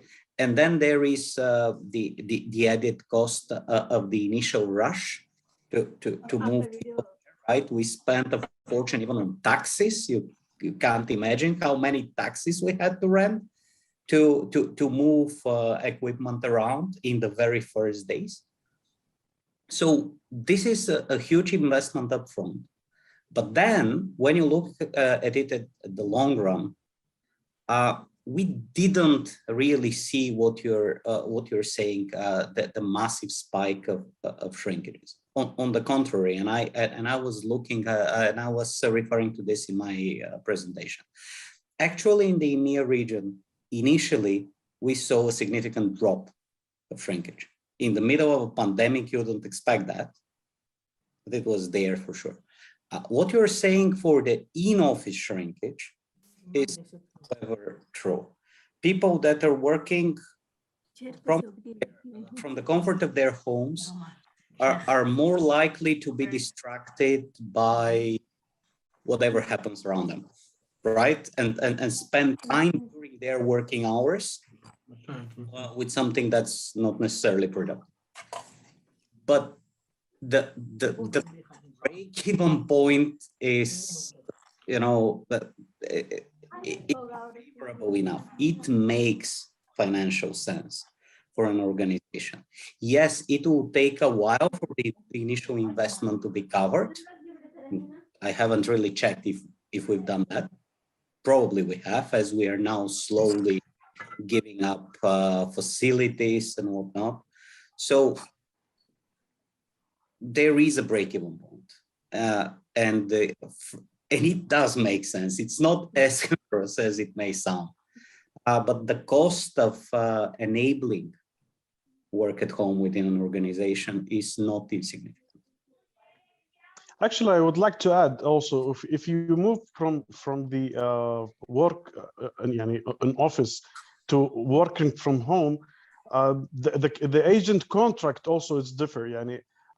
You may be paying the salary for 5,000 or 6,000 riyal for an agent working in office, but on the other hand, in the working from home, you're paying maybe less with 2,000 or 3,000. So you will break even. I just wanted to add one thing here to what Mubi was saying.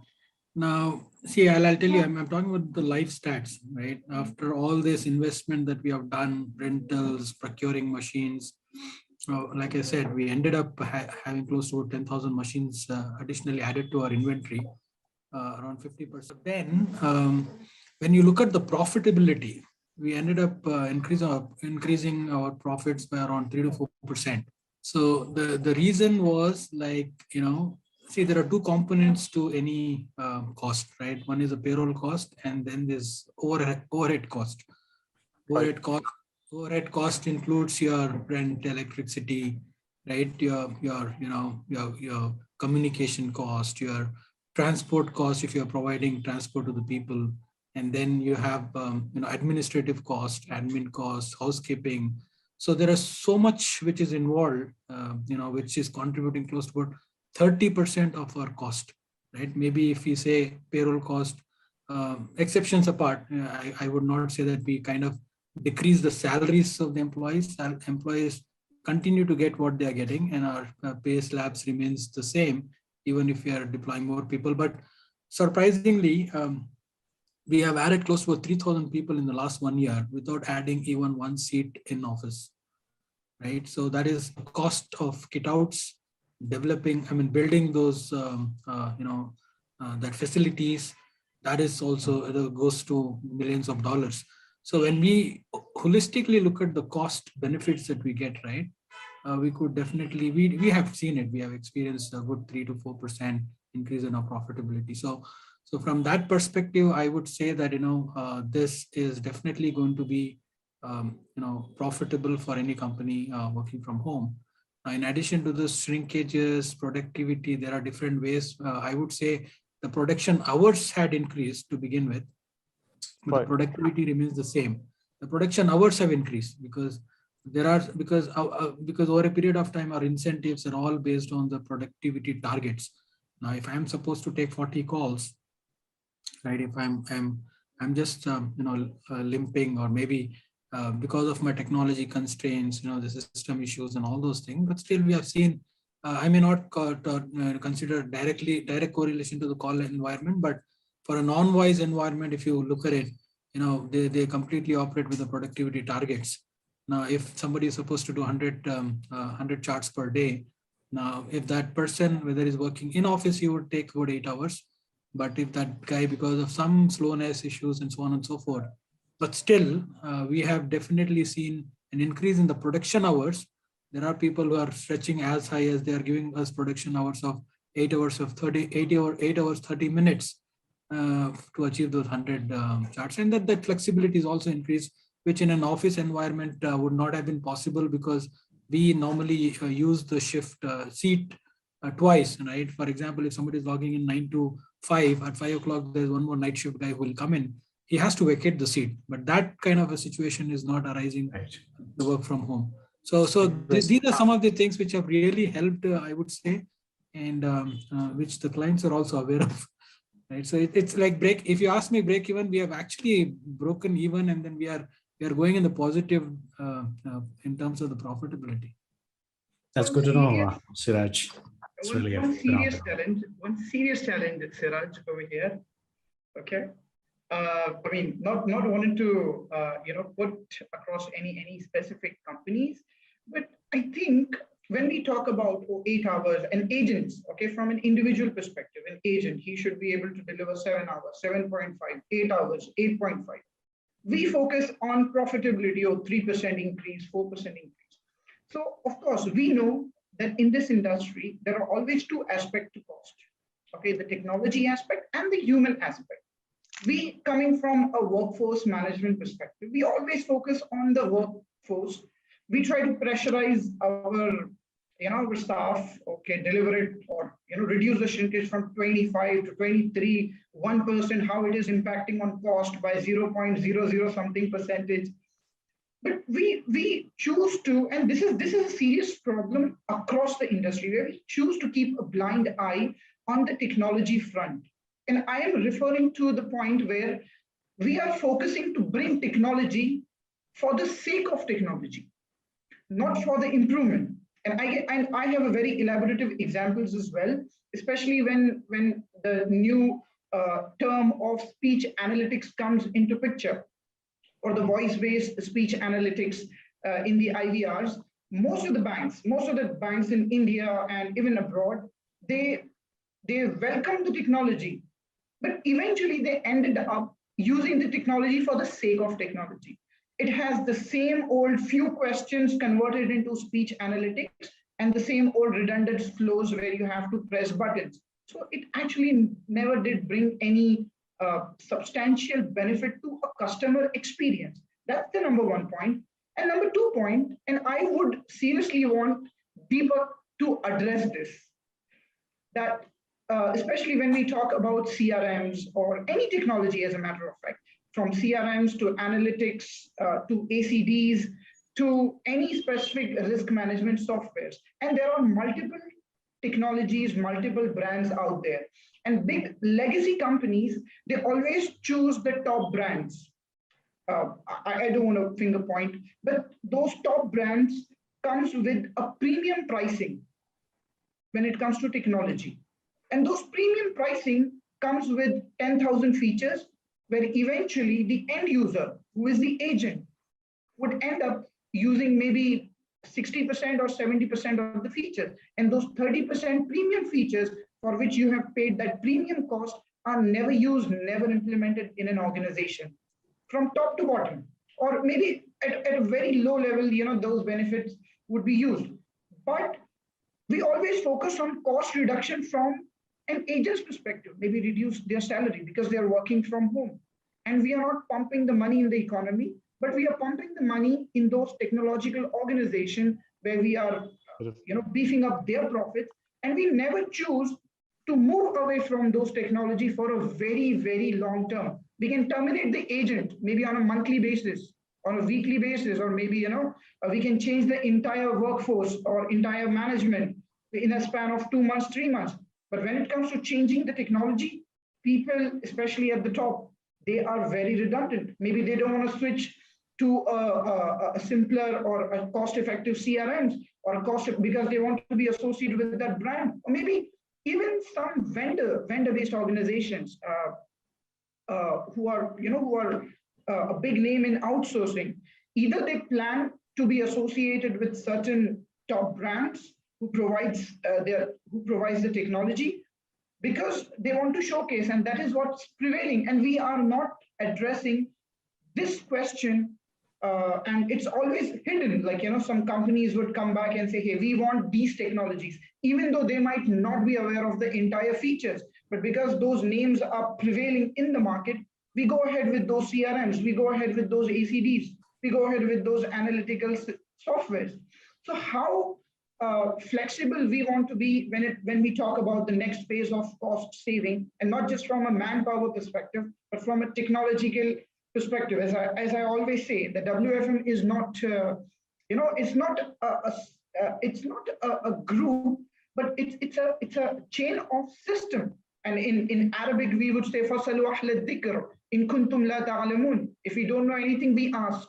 But when it comes to technology, we rely heavily on our ITs and on the brand names rather than going and asking and solving the problem from the ground level. So Deepak would want your viewpoints and how maybe if that is prevailing in Standard Chartered, because it's a legacy bank, how would you change these ideologies or in future perspective, or how would you address this? And Deepak and all the panelists, we are exceeding your time. Hope you're okay to exceed 10 more minutes for audience interest. Yeah. Okay, go. Thank you. Thanks. And that actually saves me from a long speech. Thank you. Thanks, Dr. Shiva. I think, Mubin, I think what you said is largely prevailing in the industry, right? I wouldn't deny the fact that, people run behind technology for whatever reasons, right? But I think it's not about buying a Ferrari in itself, right? You buy a Ferrari and give it to a person who's, just starting to ride, or you give him an Indian village roads and say, start using Ferrari, right? So I think it's about who is going to run the technology. And I think that's when a very important aspect of finding the right people and putting the right people in charge makes a big difference, right? A lot of us would have heard this artificial intelligence and all of that becomes a buzzword and all of that. I think today the organizations are dealing with only two types. One is artificial intelligence and natural stupidity, right? Because, you can bring in any sort of technology, but not the common sense to a person, right? Yeah. So, Right. if So if you look at it, when pandemic started and all of the third party companies, right, there are a lot of seasoned players like Teleperformance or Sutherland or Genpact, a lot of senior players in the market, have come up with a lot of inventions, innovative ideas to kind of solve for it, right? And I think, while the demand has increased in the market, if you look at banking as an industry as such, right? So, or let's look at telecom as well. And I am as a customer, all of us are customers. We don't really call the bank, for the sake of calling. We don't really call the telecom company for the sake of calling unless I have something which has really gone wrong, right? If we start looking at technologies, keeping the customer journeys in mind, what sort of journey that can sort out, right? So it not necessarily I have to get all the elements of the technology. Like you said, it could be 100 features, but do I really make use of the right 5 features that would solve, let's say, 40% of my volume, 40% of my demand? That makes a difference, right? And I've also seen a couple of questions on, metrics, and I think a lot of our workforce colleagues are very passionate about metrics, shrinkage, in office, out of office, right? When a lot of us talk about this, saying, there's a threshold of 20 seconds, the 80% of calls to be answered in 20 seconds. But one thing we should remind ourselves is this is an internal metric that you're looking at. But as a client, I look at it saying I had to pick up my phone, dial a number, then I had to dial my 16-digit card number or whatever the registered mobile number and announce myself, go through the authentication, and then finally land to you. So that is not 20 seconds. For me, for you and me as a customer, is not a 20 seconds or a 30 seconds. It's always more than 90 seconds, right? So, but I think we revolve around metrics too much to say, okay, you know what, does it make a real difference? The answer is no. To an end customer, it doesn't make a difference. In pandemic, what we have learned is a client is okay to wait for 2 minutes or 3 minutes, and then everybody has understood that the whole world is short-staffed. But when I come and talk to you, do you really give me a solution or not, right? I think workforce can actually do X number of things, can only plan, can only say, okay, I can forecast the volume. I can say, okay, this would be the call arrival pattern. And I can put metrics around schedule adherence or line adherence. All of these metrics can come in, or forecast accuracy and all of that, right? So, but end customer is satisfied. You really speak, for example, I run a large scale Arabic call center. The dialects are very different. One is, one has a Omani accent, another accent, but the dialects are very different, right? But as long as customer gets what he wants, he doesn't. So I think one, from a technology perspective, yes, there is a mad rush in buying, and I want to have the technology as the first person. That's always some corporate would go behind it. But if you really get the right people to drive the technology, I think we will never have a situation in place. There are early adopters. People want to do it first, launch it first, and all of that is there. But I think they fail fast and learn fast as well. Thanks, Vivek. I think we have had very good questions. Before we end, we have questions for everyone. We thought of this question as something that, what are the 2022 trends? If you could name, 3 to 5 trends that you think of, where this will be a good takeaway for the audience and also for the rest of the world, where we are going to share the video and also write up. You could share futuristic priorities. I mean, we are just 3 months to complete the year, right? So what do you think that, we are almost living in at 2022, right? So we have already would have created a kind of plan or, prioritized a lot of things and also created a kind of strategy and plan. So what do you think that in each one, if you could share, it'll be good to listen to? What are the trend, what are the 3 to 5 trends that you think that, are going to exist or are going to be there in the market in the 2022? Ryan, you want to share some insights? Yeah. Yeah, sure. I didn't hear my name. Yeah. So I think moving to digital channels and automating it, such as chatbot and intelligence answered and speech analytic also, but if it's used in the right way, you have the talent people who can actually know how to use the system and use all the features that it's in it. It will be a good start for 2022. Shrinking the people, it's not the pain of the companies. Shrinking the volumes. This is what we are targeting. Yeah, Absolutely. Yes, Yeah, Siraj? Yeah. the biggest challenge, I would say, getting people back to office.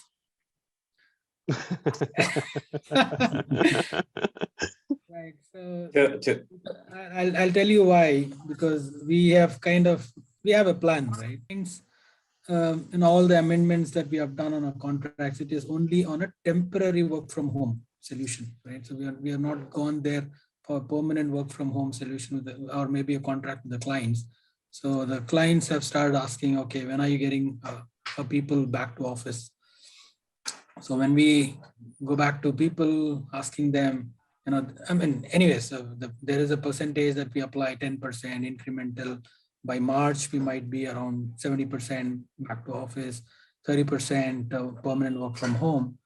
But again, the biggest challenge is getting people back to office. So there are situations, I'm just quoting some of the live, examples wherein when we ask people to come back to do a UAT so that you are hooked up to the office, none of them turn up. When we actually investigate, push them to come back to office, nobody is interested to come back to office. Because our priority is to get people with guys who are not performing well. So we wanted to see how we can get them back to office and help them do a good job. Those are the people, suddenly we see their productivity standards have gone up, right? They've started delivering more. They started giving us good quality because they do not want to come back to office. If you push them, they're threatening that they might quit. They will look out for some of the companies who are offering me a job. These are some of the practical challenges I'm talking about. I mean, we can be as hypothetical as possible, as theoretical as possible in terms of talking about this and that people aspects, but in the end you have to run the business, right? So in the end you have to kind of take care of the client requirement. If there is a breach which has happened, now the company is always at the risk of losing millions of dollars if there is a breach on any of the privacy that we are talking about. So we are actually sitting on a time bomb. We never know when it is going to explode, or maybe it has exploded. We have not been harmed so far, but I'm just telling you it is a risk that we are carrying today from a compliance standpoint, and we don't know, right? In an office environment, we are actually kind of comfortable with that. But one of the biggest challenge, if you ask me, is to getting people back to office. And secondly, would be to see how do we strengthen our performance management for both our now, because there are some learnings which happened, right, in terms of our performance management tools, right? Tools and technologies. Mubi said, we don't leverage 100%, but the rule of 80-20 applies everywhere, right? 80%, even if you're able to leverage 80% of the capability or the technology, what we have implemented, I think that will give us enough ROI. But again, right, so those are some of the technology aspects, like to what Ryan also said. We are definitely moving on to the digital platforms, digital environments, to see how do we kind of simplify our work. And then the biggest thing would be to see, I think somebody asked one question as to how are you planning on the BCP? So there'll be that is going to be one of the biggest buzz. What if there is a situation coming up again, this kind of thing? How are we equipped to make sure that our business is not interrupted, right? So those kind of things are there, and those are some of the focus areas for next year, I must say. In fact, to add something to what Siraj was saying related to the challenge bringing people back to the office. I'm not honestly not even sure this can be done. Even if we are asked by a client and they're adamant that we're going 100% back to office, we'll obviously have to comply, right? And we'll try to do it. But by doing so, we will not be meeting the expectations of our staff, which has been declared loud and clear in so many ways already. So this means that we'll start losing this stuff. And eventually this means that our client will start losing the capacity, and will start losing all this accumulated expertise related to their products and services that these people have. So where these people will go? They'll go to these companies in our sector, which will be able to give them at least a hybrid model of work. So eventually those clients who choose to make certain compromise and partially share the risk with their vendors will be those that get the best people. This is what I'm trying to say. Of course, these that have no choice will have to go by with whatever. But if you really want to be able to choose the best, it's not now only about salary, it's not only about work conditions or anything else, it's now about work at home. Absolutely. In fact, I agree. In fact, yeah, that's rightly said, Sudas. And whereas yesterday I was interacting with Ryan. Ryan said, like their office is full now. Ryan, if you could share some insights that, you got all the employees back in office, right? Yeah, actually, starting from November last year, we are working 100% from office. The working from home agents, or the model itself, we created a new whole department for working from home. So we have the two model. Agents working from the offices, the one I talked about before, the decreasing the salaries. It's not for the current agent, it's for a new employed agent. So when you bring those agents, they know their roles will work from home. This is their salary. You will not change anything from them. But we have the both model. For working from home for digital channels, and the full time from office for other departments, even the high management. That's a good strategy to get people to work from office, right? And offering less salary if they're working from home, right? Yeah. And they will get more salary if they work from office. Right. Good strategy. Wonderful. So Brian, does this, Brian, this is Parsho here. Yeah, there's a question. Just wanted to check. I mean, this strategy that you've implemented, reducing salaries. Now, has it affected the attrition percentage? Actually, has attrition gone up? We are getting some agents working from office. They want to decrease their salaries, and they want to. They are choosing to work from home with the less salary. Okay. Ryan, I just have one follow-up question. Have you come across anything for the people working from home? Why are they so comfortable? Are they getting into some dual employment? How is your company taking care of those kind of things? If somebody is involved in dual employment, is that something, is it permissible? As I don't know, as per our company policies, we do not encourage that. So work from home, have you come across situations wherein you have seen people, working for two companies and yeah, you can see, actually we have created a new model that's called a squad team. When you have an unusual peak time, you can call those guys and they immediately will go to the line. So it's like a part-time model, but it's a more aggressive one. You don't give them their schedule ahead of time. You can just call them. I need you on the call. They will log in. What happens if they don't? I mean, do you take actions, terminate people? Actually, no, because they are part-time. So if he is busy, you pick someone else. if let's say you need around 20, 30 agents in the same interval, you can just call 50, 60. Those are gig It's like talent, So right? the one flexi yeah. hours, yeah. Yeah, talent. yeah. But only for the part-time, and not for the scheduled agent as a full-time. Yeah. So they can continue to work for other companies as well, if they wish to? For the time being, I think, yeah, there is a new model in the Saudi Arabia allowing them to do so. Okay.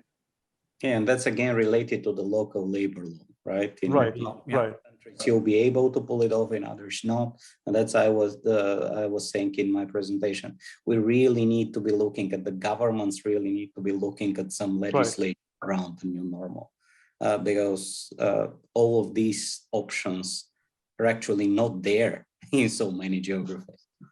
Right, right. True. All right. Now there's one question from Param. He's asking what advice that you would provide business to manage attrition after the pandemic and the market opens up the door to job offers. This has been really a big challenge now this year. Market has started witnessing this.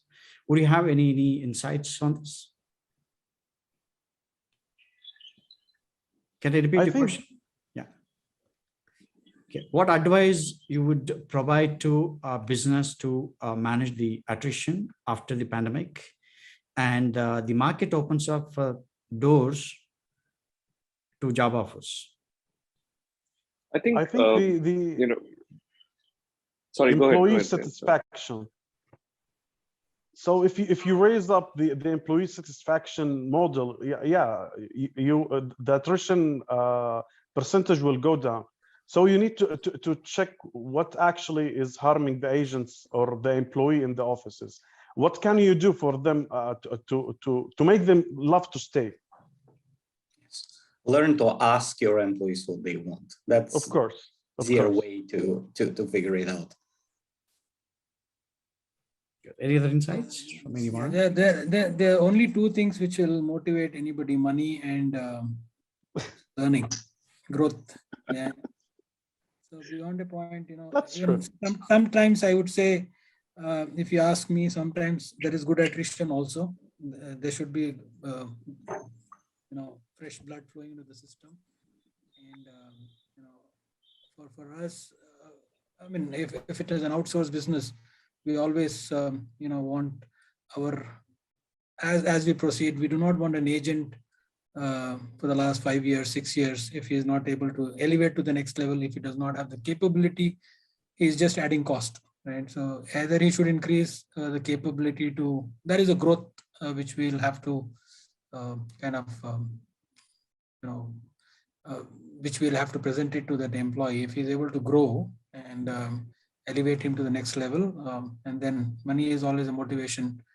I mean, the wants and needs of people keeps on changing, but some of the well-being aspects will definitely help. But again, all of that will fall flat when somebody gets a good offer. So from that perspective, it will be on the best effort basis only. That's true. Yeah. In fact, Siraj, there are candidates who negotiate on the basis of work from home or work from office. If you're offering, I mean, when people make job offers, the first question they ask is it work from home? I need permanent work from home. There are people like that also. They would reject an offer based on what is on offer. It's happening today. So it's happening. What's the reaction of the organization to such people when you're trying to hire? Today. It is happening today, Partho. There are people who are negotiating that, especially the female employees, right? They're quite comfortable working from home because they can manage their family affairs as well. So again, it depends on, that is what I was saying. The new normal is going to be work from home. We cannot, it is inevitable, it is coming. Right? Whether it is 20%, 30%, 50% is something we don't know, but this is where we are heading towards, and we should be prepared for it. And we have started giving offers to them based on the niche specialty. If we feel that, some of the, especially some of the home health coders, some of the inpatient coders for us, wherein we don't get that specialty easily available in the market. If there is somebody who's kind of demanding for a work from home, just to kind of attract the talent, we are offering that. And our strategy also for a permanent work from home is that this is what we are selling it to the client, that today we are not restricting ourselves to the company operated locations. For example, maybe we are highly located, or maybe we are our presence is across the south of India. If somebody is from north, earlier we used to ask this guy to maybe come and work from Bangalore, Trichy, or Chennai, or whichever it is closer to him. But now we have the flexibility and we are able to attract talent pan India, and we are going to places. And same thing applies in when I was in CCC, Triple C. There we had our offices in Riyadh and in I think it was in Dammam, not in Dammam, Jeddah. Yeah. And because of this pan Saudi Arabia hiring, we were able to kind of expand it, and then we are planning to have people working as down as Medina, and we have some agents who are working from home in Medina as well. So that is definitely increase of flexibility though, but again it depends on the talent and then the skill set. I mean, what has been your final customers' attitude? Are they buying this thing? Today they don't have a choice. Today they don't have a choice. Even the clients are aware that we are working from home. They don't have a choice but to go with this. But yeah, when we come back to office, this is going to definitely be a challenge. That is where we are proactively pushing to our clients, and then presenting a model which will be a hybrid model, where X percentage of people will continue to work from home. That will be one of our selling point as well from a BCP standpoint as well. Great. Thanks, sir. Thank you. Great. Thank you so much. And if you have any last insights from any of you, you want to share in 10 seconds to have a great takeaways from each one of you. With that, we'll conclude the roundtable. Sure. So I think a very important point taken from Rayan and from Deepak in terms of CX. Where we have to be focused not just on the metrics, but we have to be focusing on volume reduction from clients, from an organization's perspective, and at the same time ensuring that our customer experience is amazing. And I think to put it in a precise way, for every organization it will be different. Just like the beats of the symphony will vary with every resonation of the music. For each organization, the beats will vary. What one has to do is find the sweet symphony across all the challenges and would deliver. It would be very different for all organizations. I think the leaders has to have that keen sense of understanding and the acceptance level, not just 80-20 with 80 being no and 20 being yes, but on the overall note, be comfortable, be ready to challenge that comfort zone and find that sweet symphony that would optimize their workforce and their customer experience. Thank you. Thanks, Bobby. Thanks, Bobby. I think I would like to end on this note on today's workforce. Right? So all of us to start looking at workforce very differently from what or how you and me would have come while call taking, right? Or initial days of our career.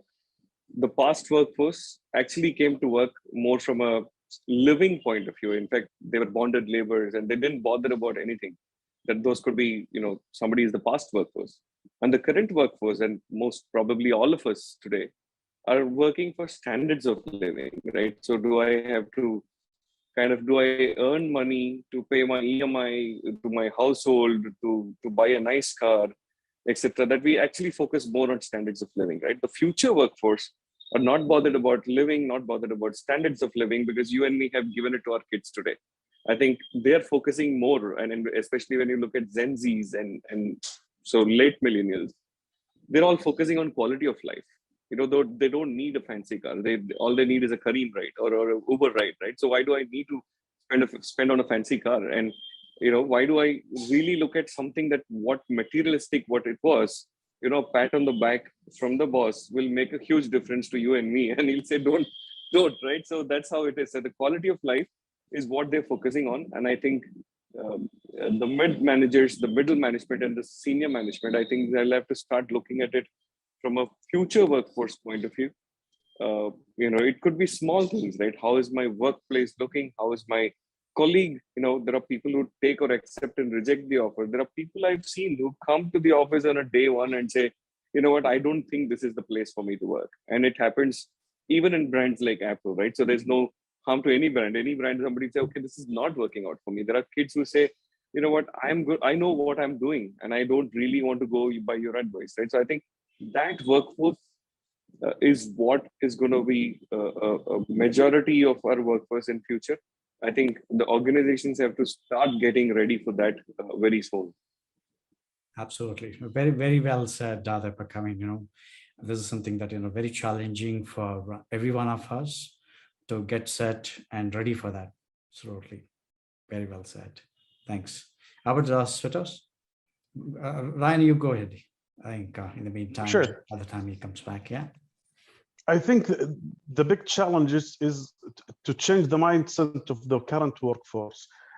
Nowadays, our field is changing dramatically, because we used to look at AHT and surface level and the quality and everything so tightly, even the adherence of the agents.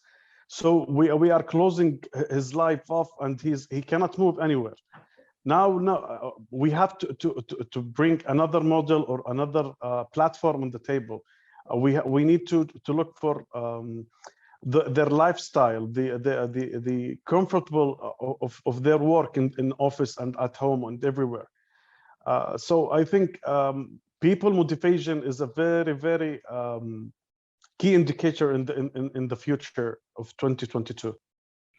I mean, that's a strategy that we need to create to get there. Yeah, absolutely. Can you hear me now? Yeah. Yes. Yes, for us. Great.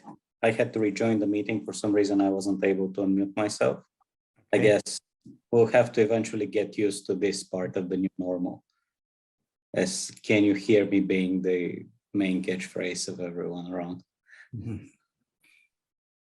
Right. So to sum it up,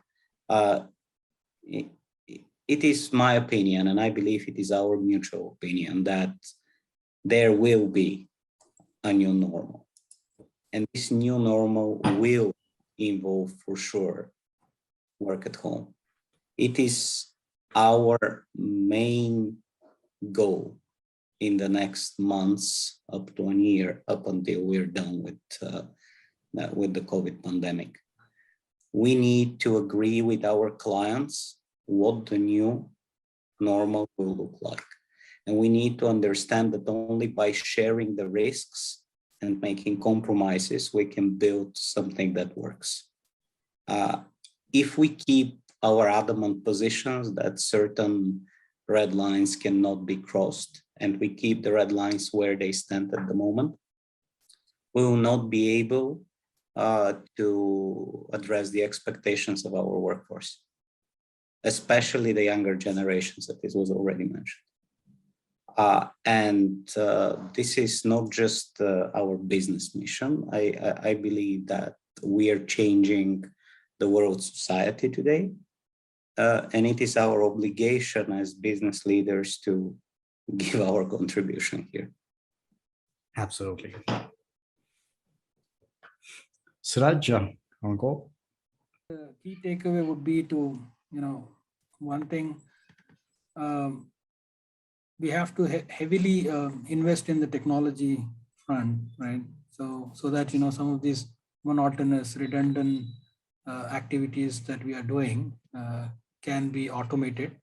And I know we are going in the direction wherein we want all of those very simple work to be automated, so that our workforce can be trained in doing something which is more meaningful, right? Very complex activities. I would say even in our space of the business, like we have simple, moderate, and complex activities. There is medical coding, which is extremely complicated, right? There are some medical coding codes standards like the radiology codes that we do.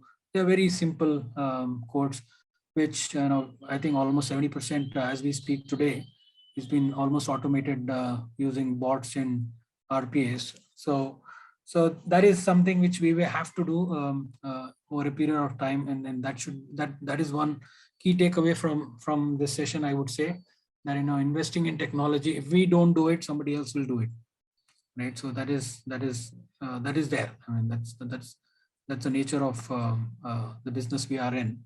If you are not the first to do it, somebody else will do this. You don't need to be the best to do it. You need to be the first to do it. So there is always there people who do the first will actually take that pie of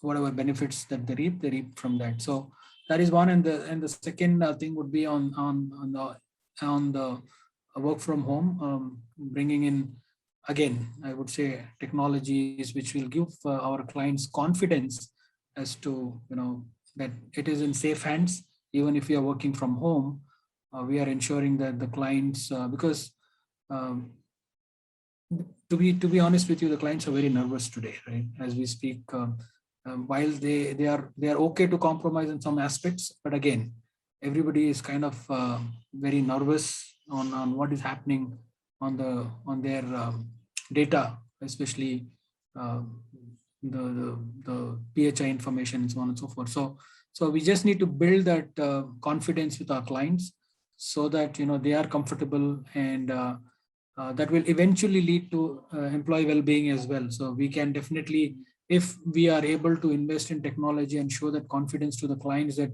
we are taking care of your data through XYZ channels, and this is how we are protecting you, please be assured we are ensuring that you don't your business is not impacted in any ways.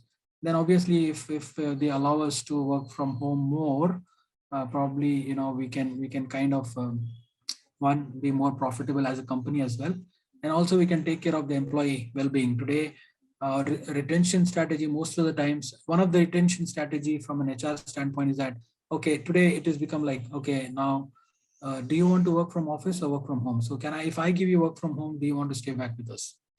So majority of the female, because 80% of our, I would say 70% of our staff today is the female employees who are majorly, this medical code. I mean, we have got different set of businesses like medical coding, wherein 70% of the employees are female employees, and this is going to be a huge game changer, and definitely help us retain staff and also take care of the employee well-being. So that is what I would say. One is the technology aspect, and the second thing is assurance to the client should be our key takeaways. How do we make sure that we build that confidence in the clients? Thanks, Raj. I think very, very insightful, and we at GWFM really great to have all of you, and thanks for sharing your insights. Really honored to have you with us in the first inaugural event of Middle East. We would look forward to have many discussions, many speakers coming and like speaking in our platform, and let's build the network in Middle East. And Middle East is a market where like happening one globally, right? And trending market where like a lot of people would love to go to Middle East to join as a job. At the same time, like there are clients coming towards, a lot of industry is really being set up there. So big time. I mean, I'm sure that 2022 is going to have a big time ramp ups, and also like huge business transformation in Middle East. We are at the right place. So we continue talking. We have a couple of other questions. What we'll do is, interest of time, we'll take those questions offline. Let's stop here now, and let's continue discussing offline. So with this, I really thank each one of you first of all, Ryan, Svetos, Deepak, Mobi, and Siraj. Truly, great to have your insights, and really appreciate your valuable insights and great knowledge sharing. I'm sure that a lot of audience, who joined here got benefited. I'm sure that rest of the audience, we're going to benefit, once we have this YouTube, channel published. So there'll be huge knowledge sharing post which. So very soon, we're going to take this panel discussion and also keynote speeches as a kind of white paper, and we'll publish it very soon. And with this, we will conclude the session. Thank you so much for being there. And this is your chapter, and this is our chapter. Looking forward to connecting with all the audience who is present and attended today. And thank you so much for all the panelists and distinguished speakers for being there and sharing your valuable insights. As we express our gratitude, we must never forget that highest appreciation is not the at the word, but we'll live by them. And great discussions. Really, we are touched and moved and inspired by your thoughts. Thank you so much for being there with us.